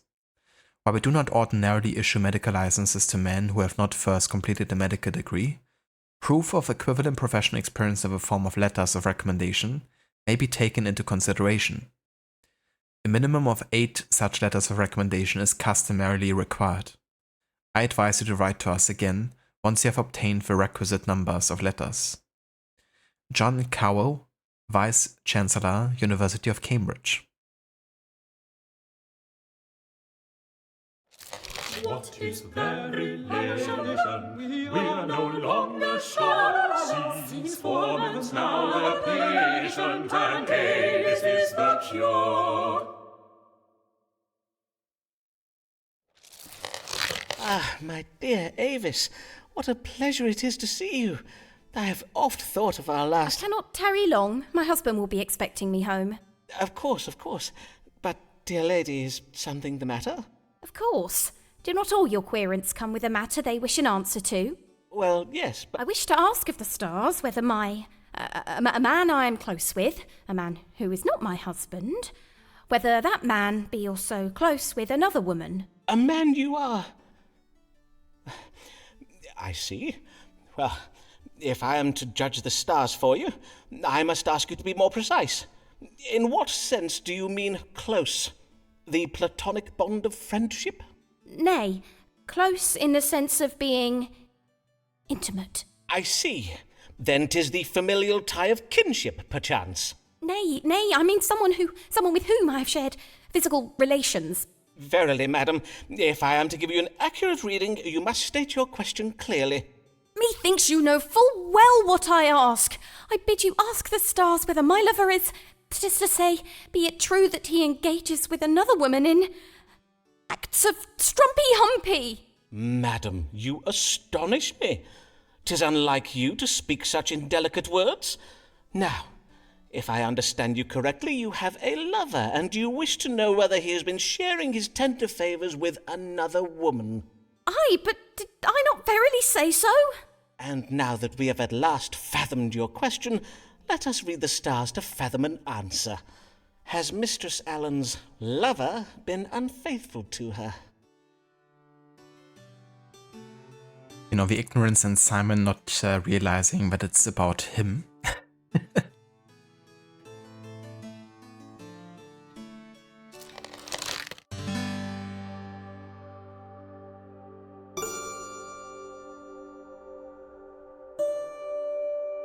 Mistress Allen's lover is seeing a woman who is willing and able to marry him. He wishes to continue his family line.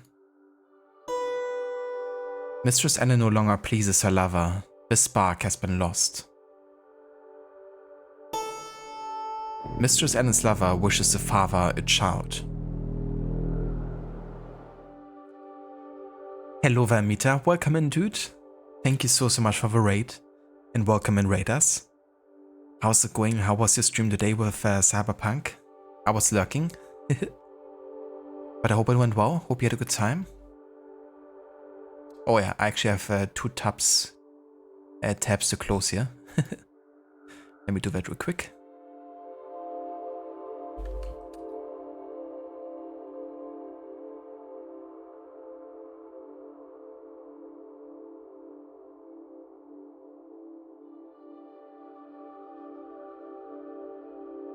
And yeah, I'm doing good. Started a new game as part of the Historical Order run, 10 years after the events of Shadows. And this time we're playing as a doctor who's also an astrologer and is treating his patients by reading the stars. It's a bit of a comedic, kind of like best of type of story. And it's based on an actual doctor of a time and his case books that have survived to this day. And yeah, features some actual very prominent, patients that he had when he was performing. That's a pretty funny, like, short historical game.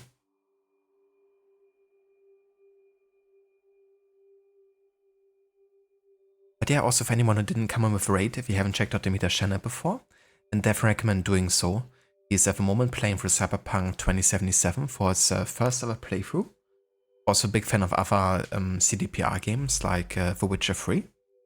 which he also recently finished with 100% no hard and no fast travel playthrough.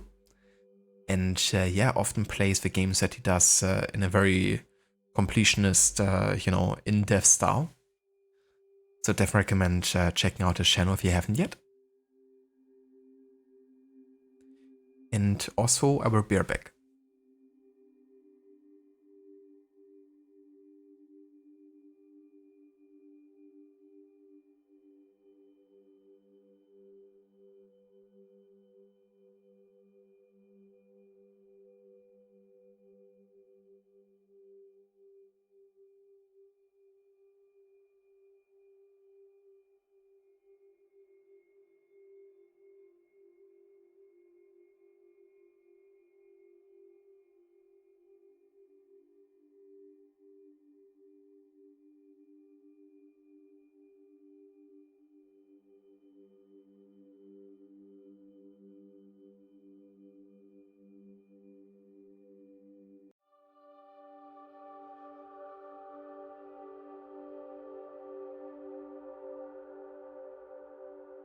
Okay, I'm back. Amita was good, had fun doing side activities and slicing enemies with a Witcher sword. Very nice dude. I did love using the katana in Cyberpunk as well. I usually stuck with the katana for melee, then a single headshot pistol with lots of power, and for range kills I had a sniper.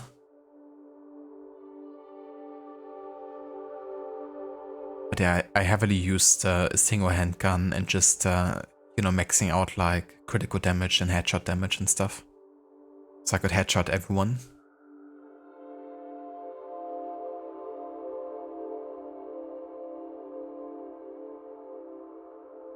Never seen this game before.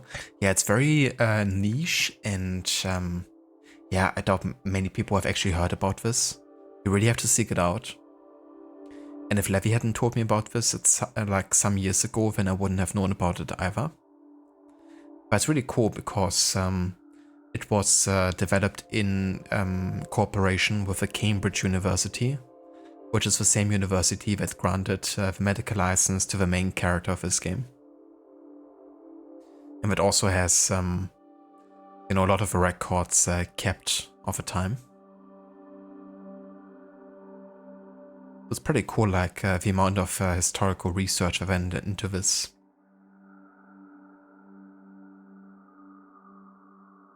And no worries of a shout out either, dude.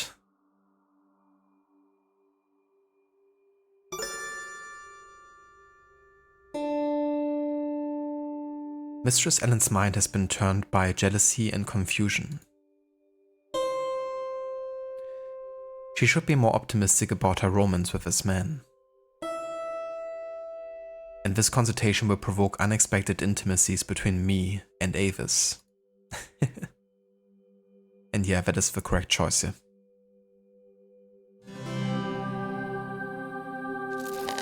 The stars are most clear, madam. Your lover has not been coupling with another woman. He has not. Forsooth, the stars say that your mind has been turned by jealousy and confusion.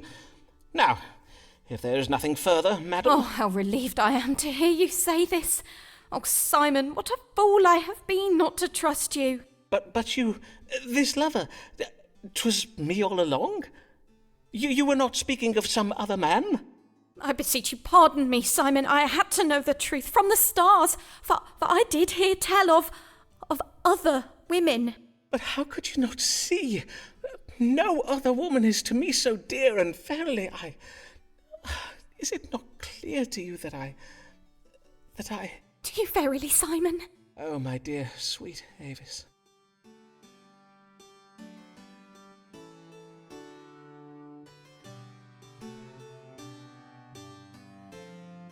His voice is so familiar somehow, you're trying to remember, but nothing yet. Let me see actually who his voice actor is.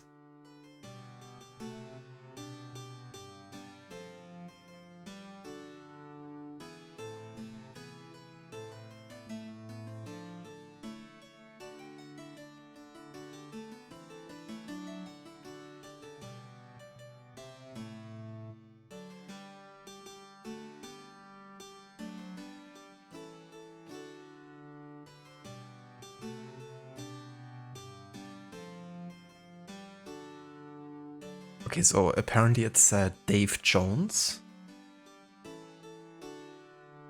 Let me see if there's anything prominent he may have starred in.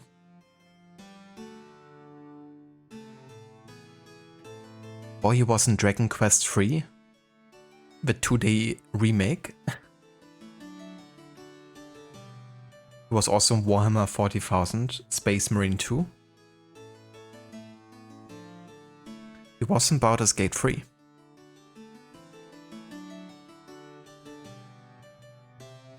He was also in Company of Heroes 3.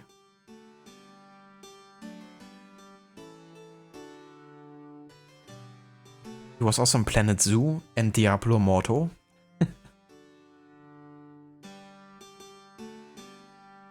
But it seems like he actually started he started with Astrologaster, according to his credits. So that seems to have been his first like major role.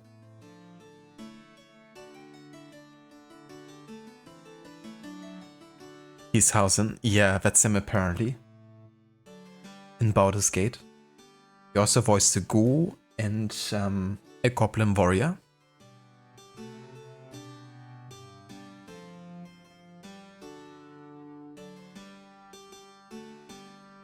That's so funny. He's so funny on Twitter. Is he? Nice. I love his voice acting in this game, I have to say. Just how much emotion and nuance he brings into the character of Simon.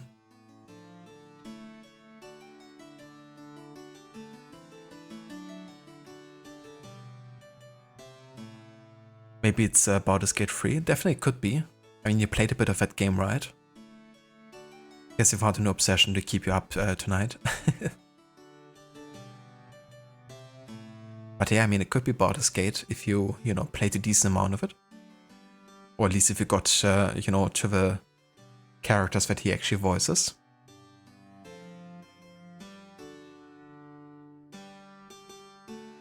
Mita, you have been using the pistol, the sword, and you got thermal blades augmentation, which are also fun to use. They look like hidden blades in Valhalla. That's true, yeah. I remember those. It's really cool. I just love the different builds and playstyles you can embrace in Cyberpunk. Also watched some really cool clips on YouTube of people that just really, heavily build into one archetype.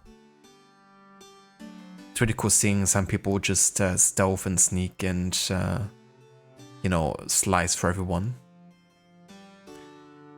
A bit like, it almost makes it seem like that other game. How was it called? It was also like a Cyberpunk-esque game, but more focused on assassination. I even played the first one. But for the life of me, I can't figure out the game's name.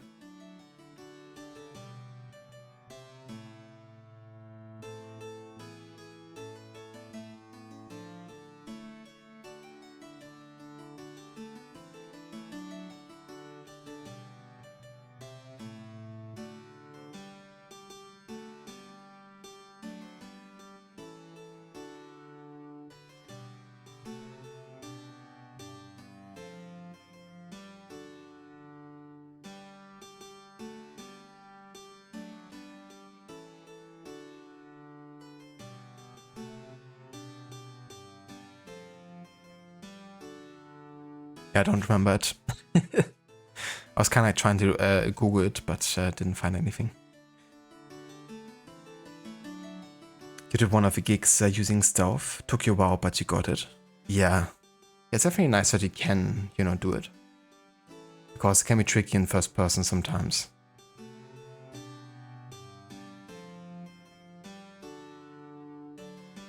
It's totally fair, especially like early on, when you're not really locked into all the skills and, when you can really like fully commit to a certain playstyle. I found myself leaning more and more towards the pistol the longer the game went on, but early on I did also a decent amount of like experimenting.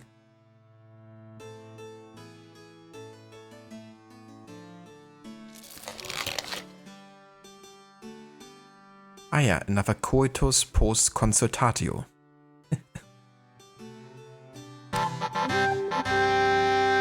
And And our first letter of recommendation. Nice. That's 1 out of 8 letters. So she's gonna come back, but at this point it doesn't really matter if we actually are successful in, aiding her or not. But we will of course still go for the perfect choices, even if we already have received a letter of recommendation. Verily, it was very wrong of me to doubt him so. Cyril Fortescue always has what's new. Far ahead of her friends. She oft gets her hands on goods from foreign lands. That Captain Fortescue sends.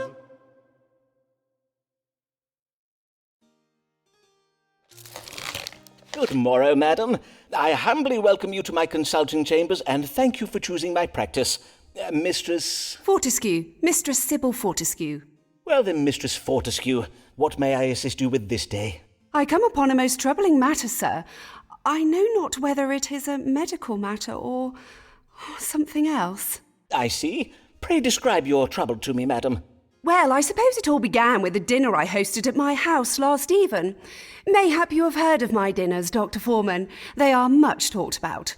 Though I fear last evening's dinner will be talked about for all the wrong reasons. Talked about, you say? Yes, indeed, invitations to my dinners are much sought after, for I host the most desirable of guests, lords, bishops, poets, explorers, painters, and the like. Why, last eve I hosted the famous Robert Lord Devereux, the playwright William Shakespeare, and the Bishop of London and his wife. As well as fascinating conversation, at my table I serve the very latest and most original dishes. Last even, I served an exotic green vegetable called a potato. So crisp and refreshing. My dear husband sent them home to me from the New World. Doubtless you have heard of my husband, Captain Fortescue. He is a great friend of Sir Walter Raleigh. I see. Your dinners do sound most excellent, Mistress Fortescue. But what occurred at last eve's dinner that has you so distressed? Well, in truth, 'twas after dinner. We all felt a strong desire to take some air, and so we left the table to take a turn in some pleasure gardens nearby. But then, as we were walking along the path, right in the middle of the gardens, in full public view... Pray do not distress yourself, madam. Prithee, take your time. My guests and I were, all of a sudden, stricken with pain. We began chundering and voiding from our... But there was nowhere to turn, you see. There were no bushes close by to shield our modesty. 'Twas unspeakable. A moment, madam, as I note this down. Abdominal pain and simultaneous upward and downward purging of a most sudden and violent nature. Now, let us see how these stars explain this most distressing and unsavoury event. What troubled Mistress Sybil Fortescue and her guests last eve? Jesus, the way he actually notes it down. Bad potatoes. Yeah, more like green, raw potatoes. So crisp and refreshing. Are potatoes supposed to be crisp and refreshing? But yeah, it's the first time I actually had any potatoes, so I have no idea that you're not supposed to eat them like this.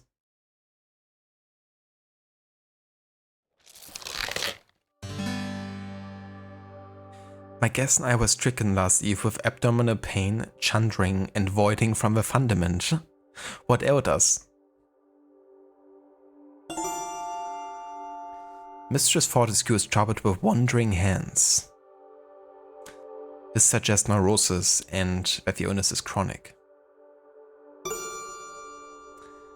Sybil Fortescue has taken a chilly cold. Right. They all just had a sudden cold. Or her guests and she were troubled with evil digestion. Yes. Indeed, this is probably one of the easiest one to to predict.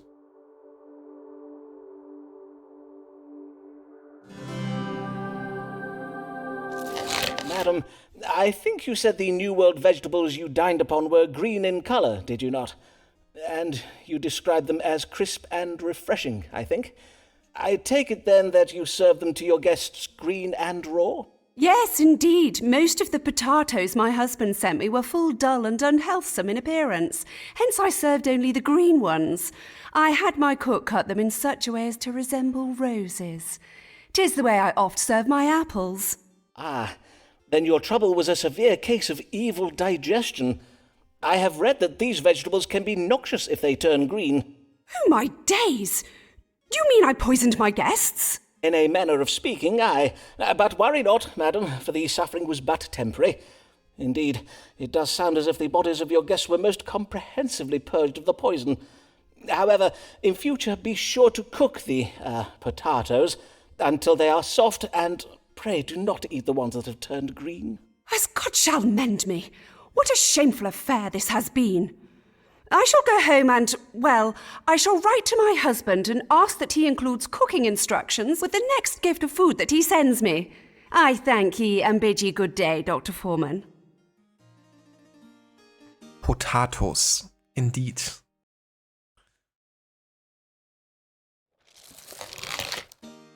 That's a proper way of saying it. Oh yeah, we actually made it to the next year. 1595. Let's go ahead and change the streaming title accordingly. We're definitely blasting for the years here with this game. What a fine looking young man Dr. Foreman has for a manservant. That's the third woman that came along and complimented the manservant. Here comes a literary mind, one such as we do rarely find. Just needs a man to be behind, for she's but a lady. Good evening, Miss Lanier. What brings you? I am come about my future, Dr. Foreman. I wish to know whether I will find success as a writer of poems and plays. You can predict futures, can you not? You, madam? A writer of poems and of plays?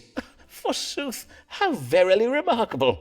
Well, 'tis true most of us Bassanos and Laniers are musicians, but I have chosen a different path. I've lately begun a collaboration with a poet and playwright. Let us call him Mr. S. He is presently writing a play that takes place in northern Italy, and as I am of Italian heritage, he has asked me to help him write it. How interesting. And does this collaboration betwixt you go well? Right well, or so methinks. Indeed, Mr. S. did suggest that I am full talented as a writer.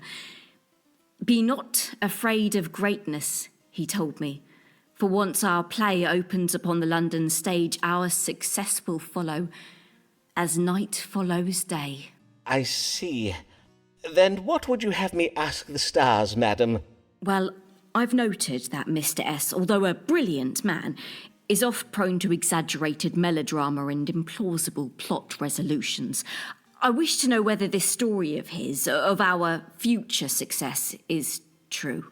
Very wise of you, madam. Then let us see whether your success or failure is writ in the stars. Will Mistress Amelia Lanier find fame and fortune as a writer? Amita, potatoes, boil them, mash them, stick them in a stew. I love a lot of the Rings memes. Potatoes, precious.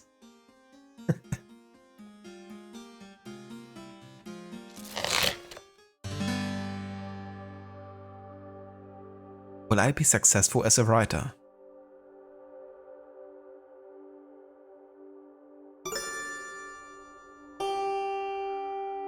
If Mistress Lanier maintains optimism, her ambitions will be realized. Not only will she be successful, her work will lead to transformative and surprising political changes. Mistress Lanier and her writing partner work well together. So she calls him Mr. S, right, but it's of course Shakespeare himself. The stars urge Mistress Lanier to be more sensitive to the needs of her child. Or C. This house warns of a legacy marred by deceit and jealousy. This speaks of Mr. L's indulging in creative theft. And this is actually the correct choice. And even though this is actually going to be negative effect now, because you're going to get -5 points from this because it's something she doesn't want to hear. Because of course she wants to succeed and she doesn't want the partnership to go sour. It is what's, I guess, likely going to happen.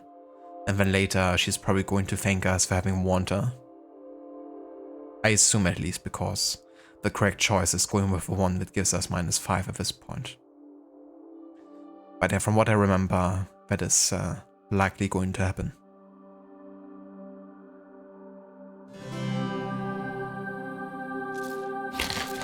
Madam, the stars tell of a great deceit against you. They suggest that your collaboration with Mr. S puts you at risk of, let me see here, creative domination and theft. The result being that you will reap little from your collaboration with Mr. S, but feelings of bitterness and jealousy. I cannot believe this of Mr. S. He is a right honourable man.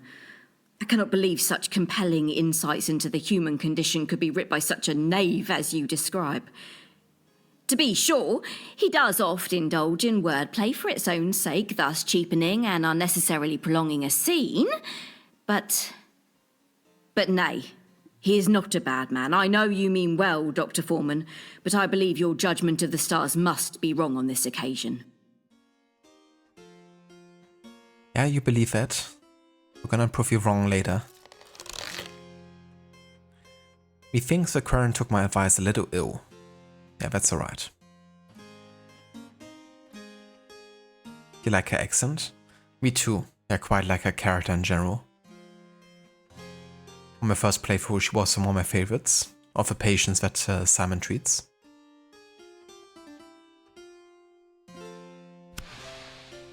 Okay, so that's -5, but she's gonna return. And what if a writer be a knave? Would prose writ by a scoundrel sound as sweet? It is quite a moral conundrum. Mistress Davis Allen, the love of Foreman's life, how futile 'tis to fall for another man's wife.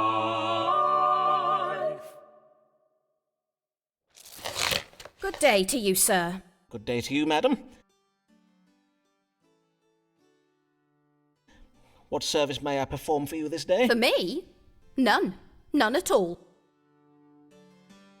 Verily. Then I cannot fathom why you... 'Twas my husband who bade me come, for he finds it difficult to speak of... As I say, he had me come in his stead, and I could think of no reason to give him for why I should not come. I see.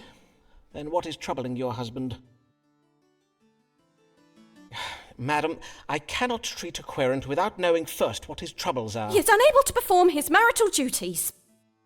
I see, and whatever does that mean? Your husband forgets to put out the night soil? Some broken shelving he has neglected to fix? Prithee, madam, I bid you be more precise. You know perfectly well what I mean, Simon. I bid you not drag this out any longer. Pray read the stars and let us get this over with. As you wish, madam. Now, let us see. What ails Mr. Allen so as to render him unable to perform his marital obligations towards Mistress Allen? The marital obligations.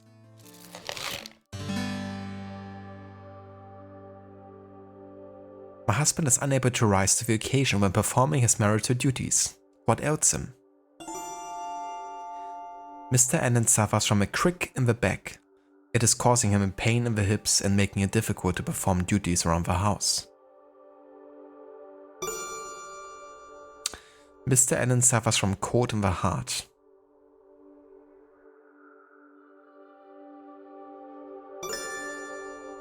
Or a loss of carnal lust.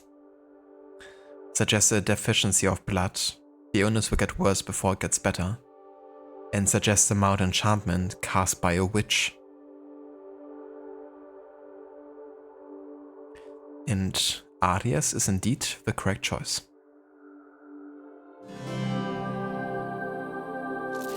Your husband is suffering from a lack of sanguinity in the brain, which has resulted in a loss of carnal lust. According to my chart, there is little hope of remedy. Verily, no hope at all? Nay, I'm afeard not. Oh, then Mr. Allen is not, cannot be a full husband to me. At least not in the full, true sense of being a husband. Precisely so. And as a physician, it behoves me to observe how unnatural and lamentable it is that a wife be so neglected.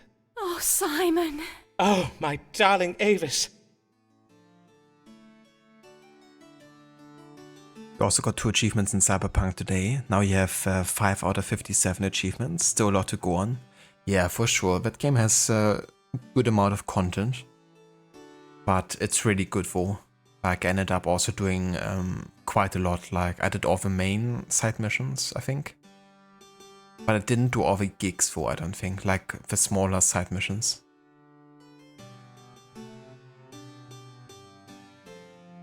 But I wouldn't mind when we're playing the game to also, take it even more in depth and do like everything in it. It's a type of, world that you can really get lost in and, spend lots of time with. Is this a romantic story now? Well, with this character, it definitely is. With others, not so much. But yeah, Simon Foreman, the historical character, he had a lot of romance interests. Most time consuming ones would be the gigs and the NCPD scanner things. Yeah, probably. Yeah, there's quite a lot of those for sure. But yeah, definitely worth doing at least, the major side quests that I've done.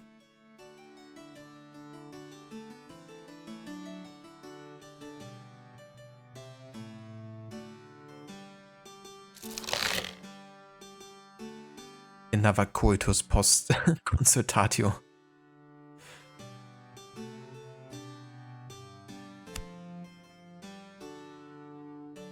I should say 100 Hail Marys before bed this even. Nay, 200.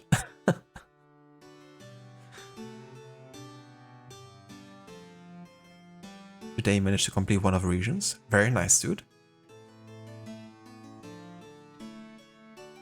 Yeah, that's an achievement for doing every region. Yeah, that's how I like to do it sometimes as well, take it like region by region. Makes it seem like you're making, like you're more finishing progress, I guess. What doctors against him do make war? Doctors against him do make war. He makes love without a care. 'Tis true, Avis is not his my lord. But in love and war is fair. But in love and war is fair.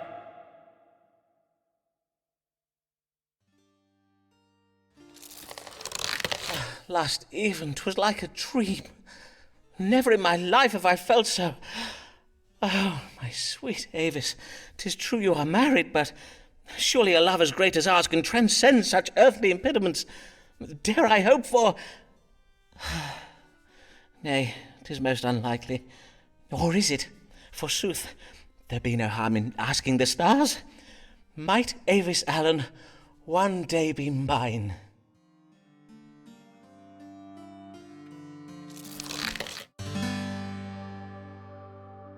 Will Avis and I ever be wed?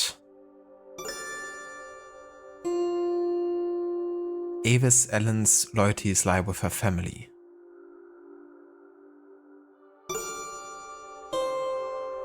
I may be optimistic, for Mr. Allen will suffer ill luck and die. Avis will then be free to marry me. Avis has betrayed her marriage vows. The damage this has wrought upon her marriage cannot be undone, and her past cannot be erased.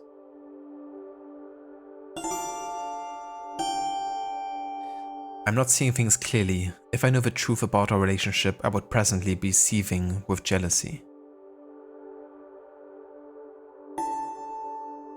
Avis is cunningly hiding a secret from me.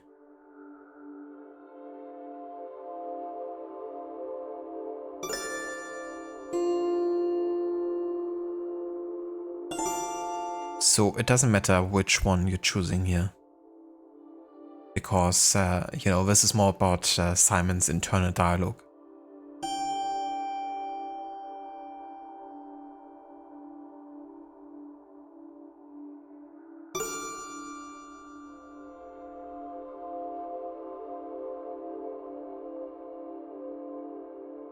That's what you're trying to do basically, get them one by one, but of course you won't do them continuously. You would do some and then do some more story and so on. Definitely fair, yeah. It's nice to kind of like balance things out a bit, and sometimes driving the story forward might also make it easier to get another region done, or maybe it unlocks certain side activities or characters that give you activities in those regions too.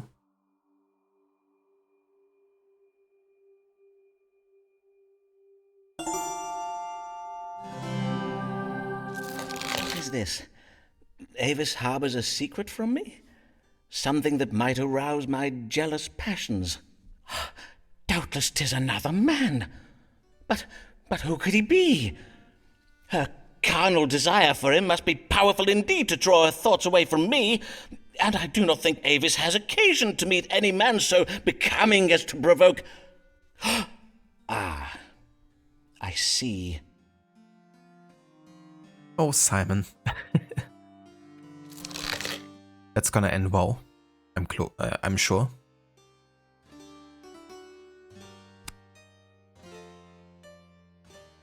How very dare the both of them, says a man who actually has a relationship with a married wife. Almighty God, lead thy servants back away from sin and temptation, lest his wife does him an evil.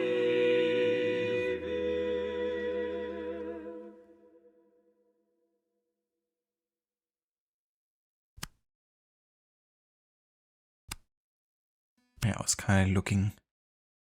Yeah, that's why we can also have a look at the letters of recommendation here. So we have 7 patients so far, but 1 is definitely missing.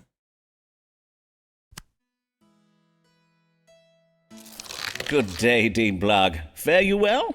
Most well indeed, and I will tell you why. The conquering cherub has lately returned home to England. Ah, this being the voyage you did invest in. Aye, and what a sound investment it was, for it has paid off most handsomely. The cherub's cargo of nutmeg and pepper will fetch a high price indeed. In sooth, as I recall, it was you who advised me on this investment, was it not? I thank ye heartily for it, sir. I am glad to have been of service, Dean Blogg. Forsooth, my earnings have enabled me to make a substantial investment in Sir Walter Raleigh's expedition to the New World. Ah, methinks I've heard of this. 'Tis a quest to find the fabled lost city of gold, is it not? Or as the Spanish call it, El Dorado? The very same.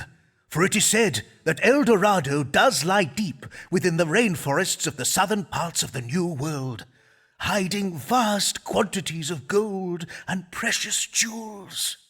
Hence, what I would have you tell me is, exactly how rich can I expect to be made from my investment? I see. For if I am to be made very rich, I am afeard that news of my fabulous wealth may cause some jealousy among the clergy. News travels fast around the diocese, and I think it wise to get ahead of it if I can. Then let us consult the stars. What will become of Thomas Blogg's investment in Sir Walter Raleigh's quest to find El Dorado? Ah yeah, the El Dorado reference. Methinks that's a very good investment indeed. What do the stars say? I mean, there was also a moment when you got 5 stars and were being chased everywhere until Max Tech arrived. For some reason they called it off Wo and you escaped. Or did they? Yeah, I think they also made the chases like trickier with like a patch. I think it was shortly after I finished my playthrough where they added a patch that made it more severe being chased or something. But that's good, Wo, that you did manage to escape.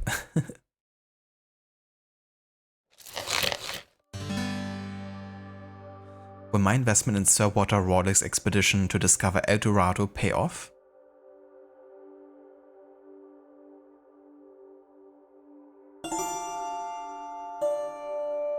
Blarg will be able to leave his children a legacy of fine things. God rewards exploration.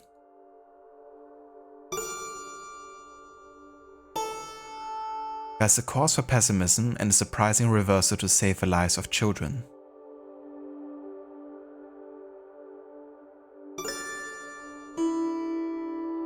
Blarg's finances will bring him unhappiness. The expedition will encounter foreigners who are stubborn, confident, and led by instinct. Blarg's business partners will be met with violence.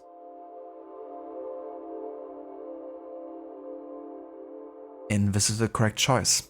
Again, this is something he doesn't take kindly to in the moment, so it gives us a -5 to our recommended letter. But in the end, we're gonna be proven to be right.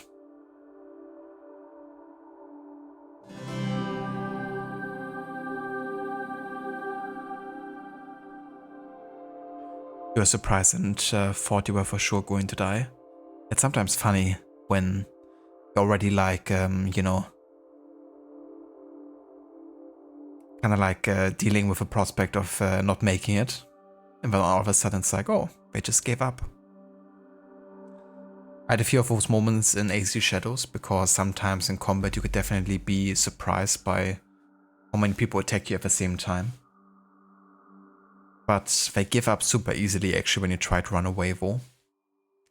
So even if things get super intense, often you can just like start running away and they don't really chase you for much longer.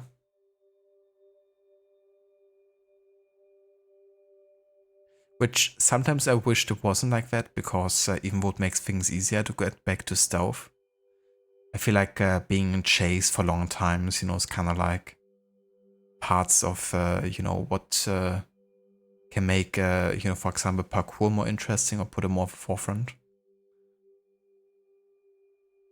I kind of like the whole like chasing or being chased aspect in the AC games. But definitely, you know, can be less frustrating, you know, when you're not getting chased across the entire city. I have ill tidings for you, Dean Blarg. Raleigh and his men have been set upon by a tribe of angry New World natives. Angry natives?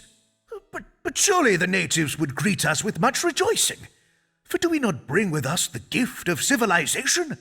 Would they not crave freedom from their tyrannical chieftains and cruel pagan gods?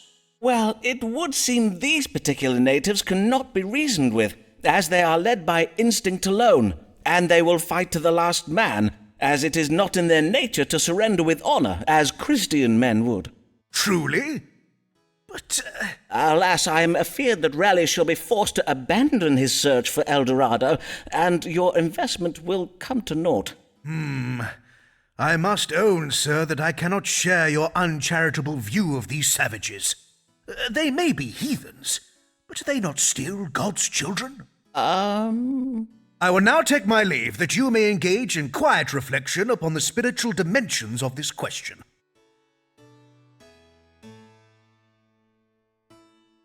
They should have made it like Oblivion. In that game, the guards can chase from one town to the other. They don't give up. Now that's next level. It's definitely cool when NPCs remember your face as well, you know. Like if I encountered you before, like that specific NPC. It's definitely cool when, you know, you're getting kind of like chased over long distances. Kind of like that too in the, you know, for example, AC Origins and with the Luckies. Definitely puts you on edge when you hear the horn and they're like over-leveling you. Mr. Blark, is it? I'd like to put your head in the river. You and me both, Aura. It's like, wouldn't these natives appreciate the gift of civilizations? And wouldn't they want to be, like, you know, stopped from having to endure their cruel pagan gods?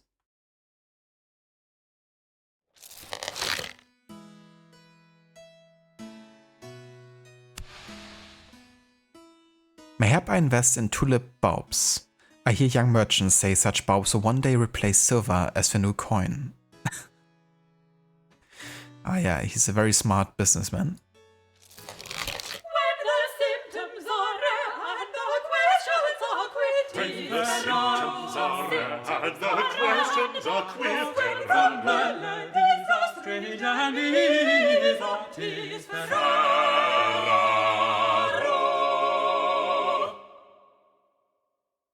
Thank you for the lurk, Amita. Hello there, Troika. Welcome in, dude. Good evening. How's it going? How was the climbing session with Smash the other day? Good morrow, sir, and well met.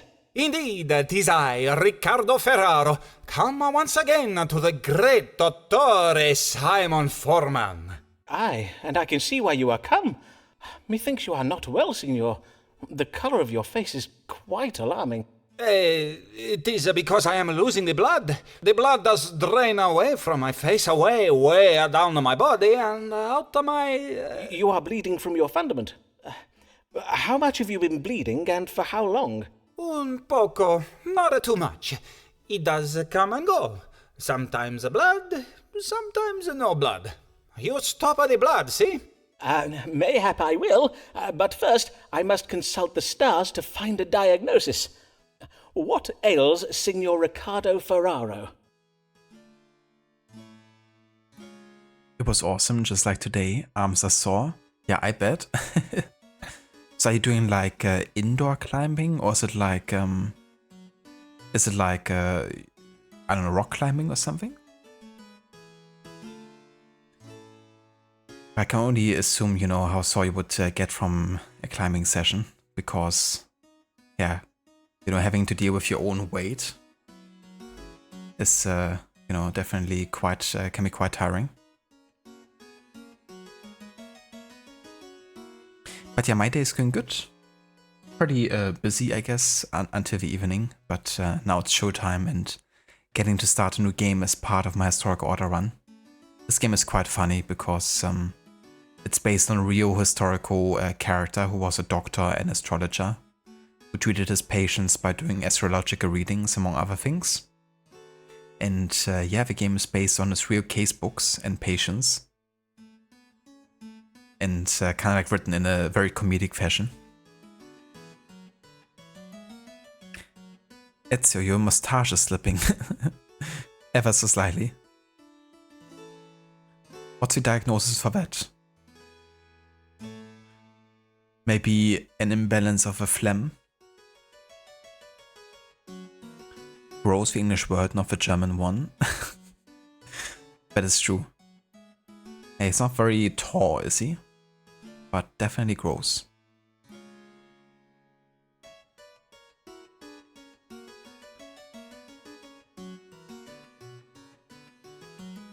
So bouldering, autumn is here, so it's starting to get cold and wet outside.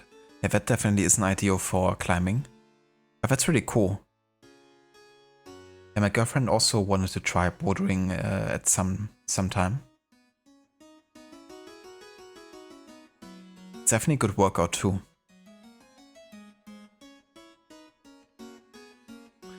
Your husband is into climbing lately too, he loves it. That's awesome, Aura. So is he also doing like bouldering then?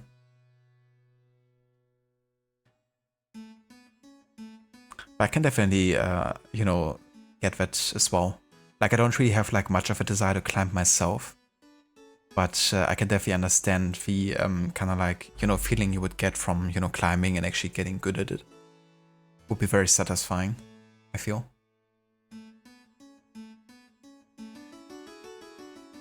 Too much mucus in the nose. Exactly. Too much phlegm.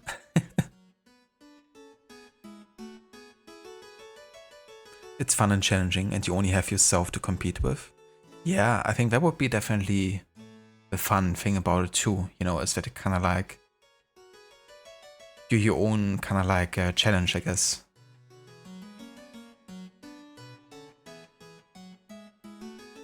Basically, yeah, there's an indoor climbing gym, yes, and he goes with some co-workers often. That's really cool.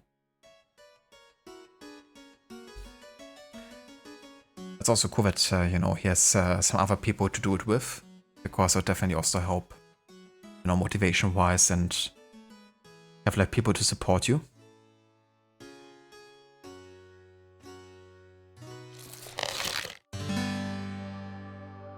I am bleeding from my fundament. What else me?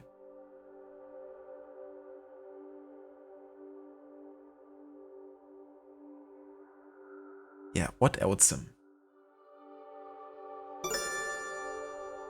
Yes, hemorrhoids, which are swellings in the anus and rectum. Blind hemorrhoids cause pain, whereas open hemorrhoids are apt to bleed. Or he suffers from jaundice. A blockage in Senor Ferraro's neck has caused choler to pour in his head, turning his face yellow. And this is the correct answer.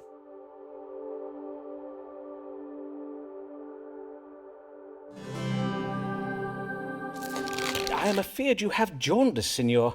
You must be purged of this excess of choler directly. I advise taking a hot bath, into which you must add an ounce of vinegar. Be sure to breathe deeply of the vapours that do arise from it. But how did you... Molto bene. I will take this bath that you advise. But what of the blood that is coming from out of my nethers? Oh, worry not over that, Signor, for 'tis a most natural and healthsome process. Your body is merely attempting to purge itself of corrupted choleric blood, much the same as does occur in a woman's nethers each month. But a man has what are called hemorrhoids for this purpose. Are you sure? That is your final answer? Indeed it is. I do assure you, Signor, 'tis the very latest medical thinking on the subject of hemorrhoids. You are welcome to procure a second opinion, but I warrant you will find that most doctors in London will tell you the same. Then Riccardo Ferraro bids you good day, Signor Foreman.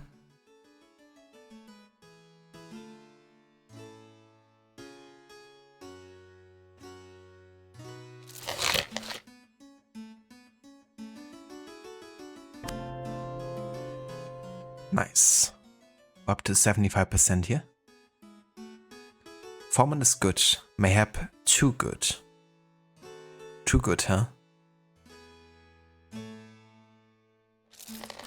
This woman has a gift for words. If only she had writ his words, they'd probably be much better words. Though written by a lady.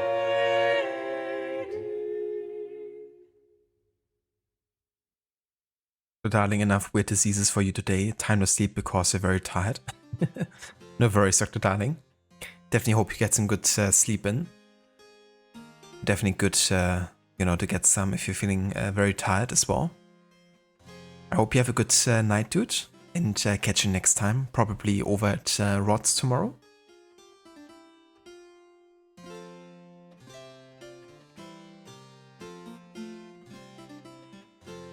But yeah, definitely some weird diseases in this game. And the way it's diagnosed and described. Did you see that? See what, madam? Your querent, Signor Ferraro, scuttling away from me like a frighted rabbit. What have I ever done to upset the man? All I did was wish him buongiorno as I passed him at the door. Verily, Signor Ferraro's behaviour does sound full strange. But let us not think of him, but of the matter that brings you hither, Mistress Lanier.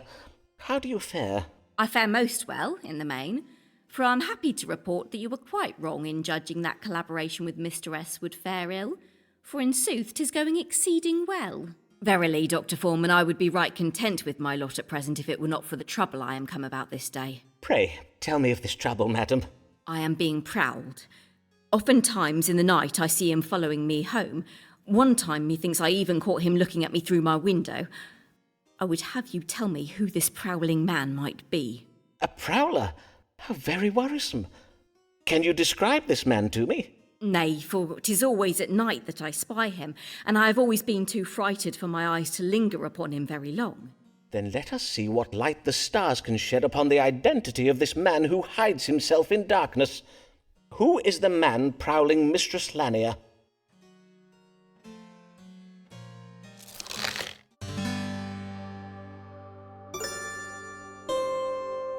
The prowler is a violent husband.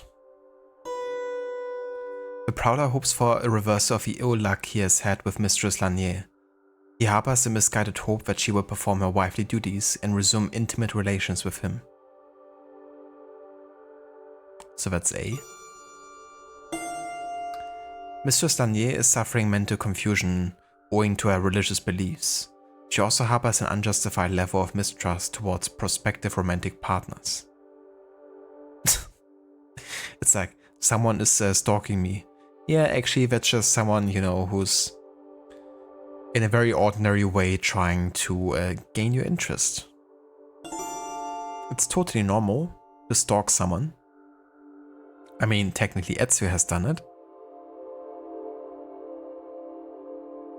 Maybe it's Ferraro. The prowler is a man of authority and a master of wit. Mistress Lanier considers him a friend. The prowler harbors undeclared feelings for Mistress Lanier. And this is the correct choice. This again is gonna be a choice she won't be taking too kindly to, but eventually will pay off. My diagnosis would be you should carry a weapon, or maybe some pepper spray.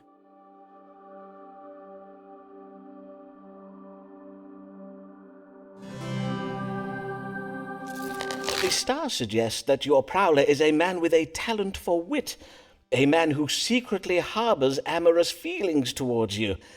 Does that sound like anyone you know, madam? Dr. Foreman, I find your question most illogical.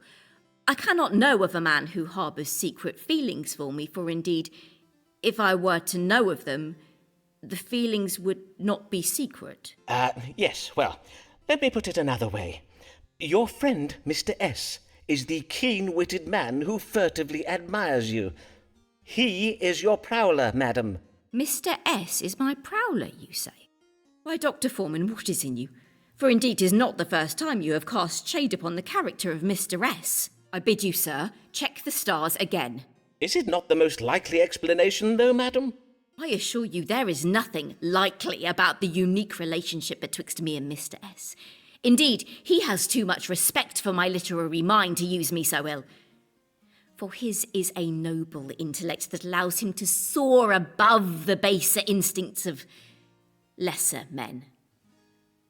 Now, if you will not judge the stars again for me, I will bid you good day, Dr. Foreman. Yeah, I'm not too happy about that. You can't blame her. But unfortunately, there's some truth to it. You like her? Yeah, me too. I would still say that she's probably my favorite patient.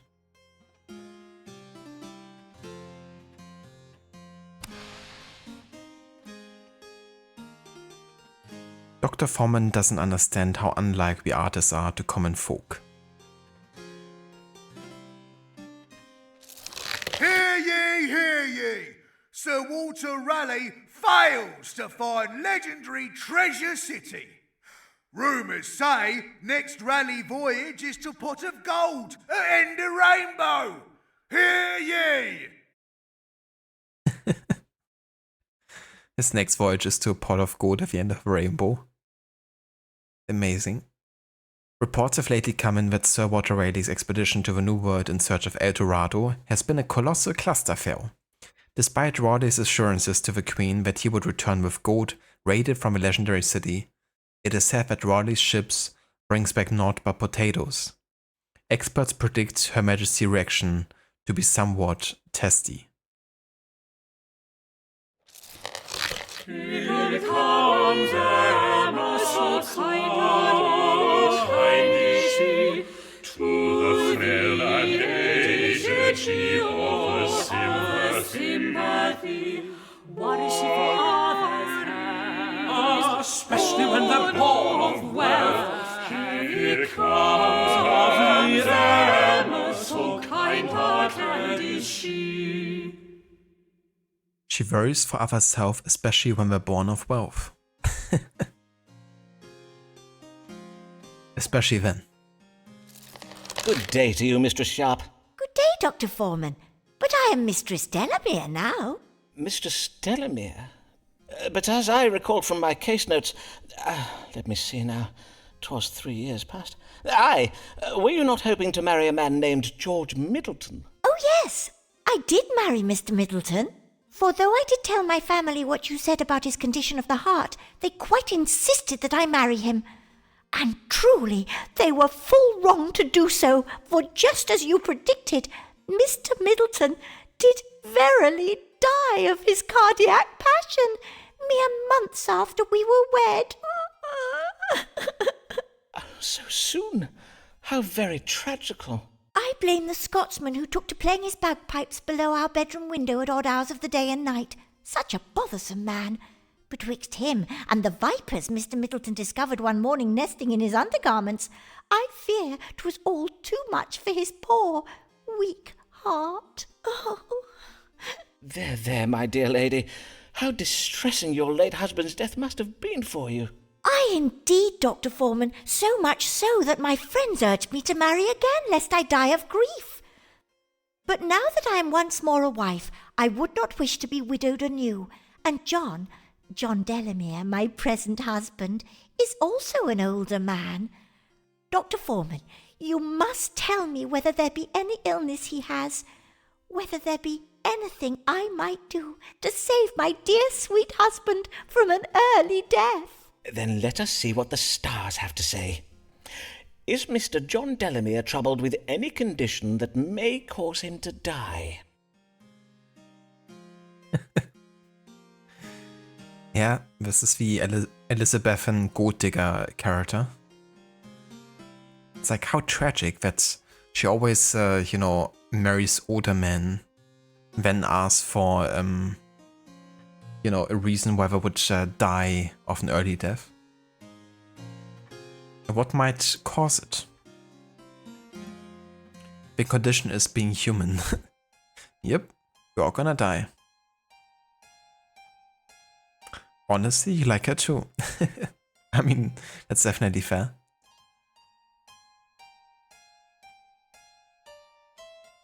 Well, let's see if we can consult the stars and help her find out if her husband is gonna die early or not.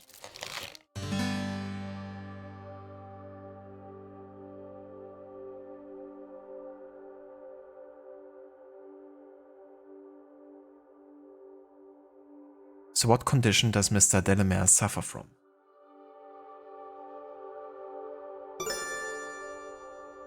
He suffers from a cardiac passion. This suggests the condition cannot be cured. He has been bewitched. Or he is troubled with quinsy, a condition characterized by soreness in the throat. Which is the correct answer.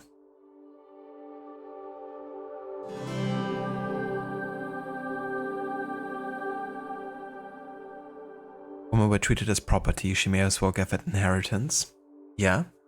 As long as she doesn't actively kill her husbands, I guess.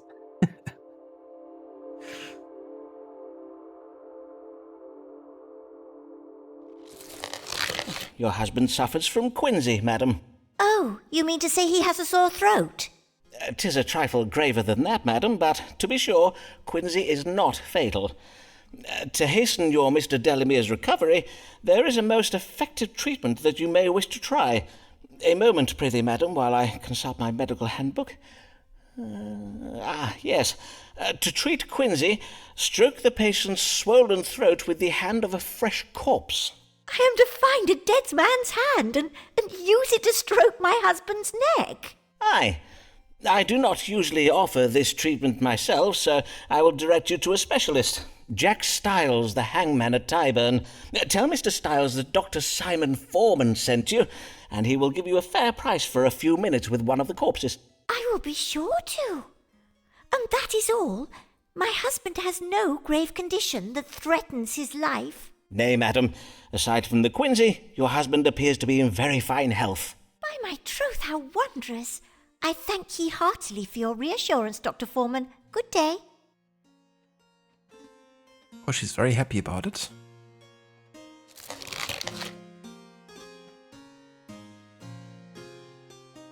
She was a little pleased. Nice, halfway there to the letter of recommendation.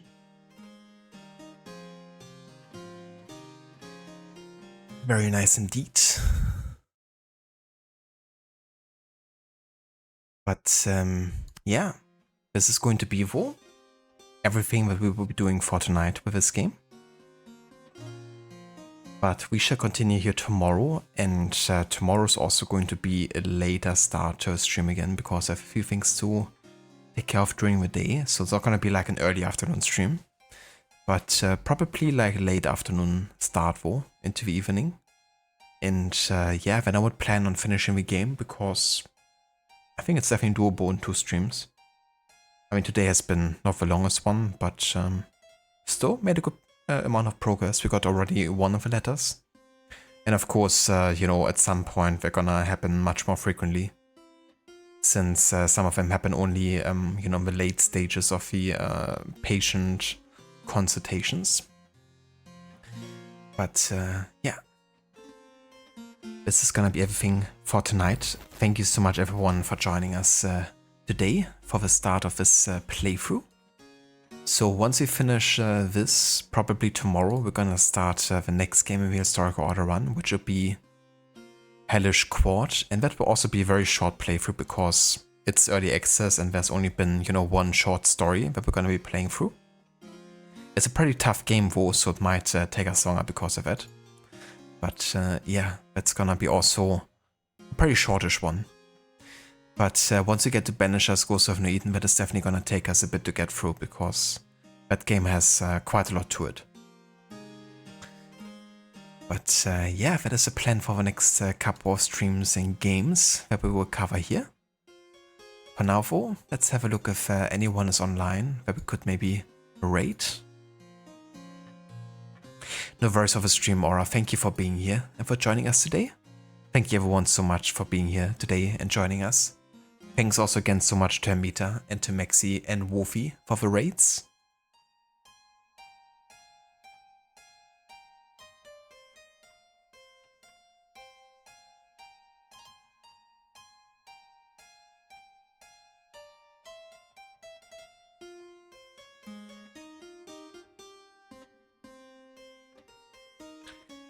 Alright, we're gonna go and raid over to Deathstreak OG, which we haven't raided in a bit, actually. He's playing some Mad Max, which is another game that I'm quite looking forward to play eventually, because it looks really cool. I quite like the setting and how the vehicle combat also looks like. So I'm intrigued to see how it's going for him, how he's enjoying the game.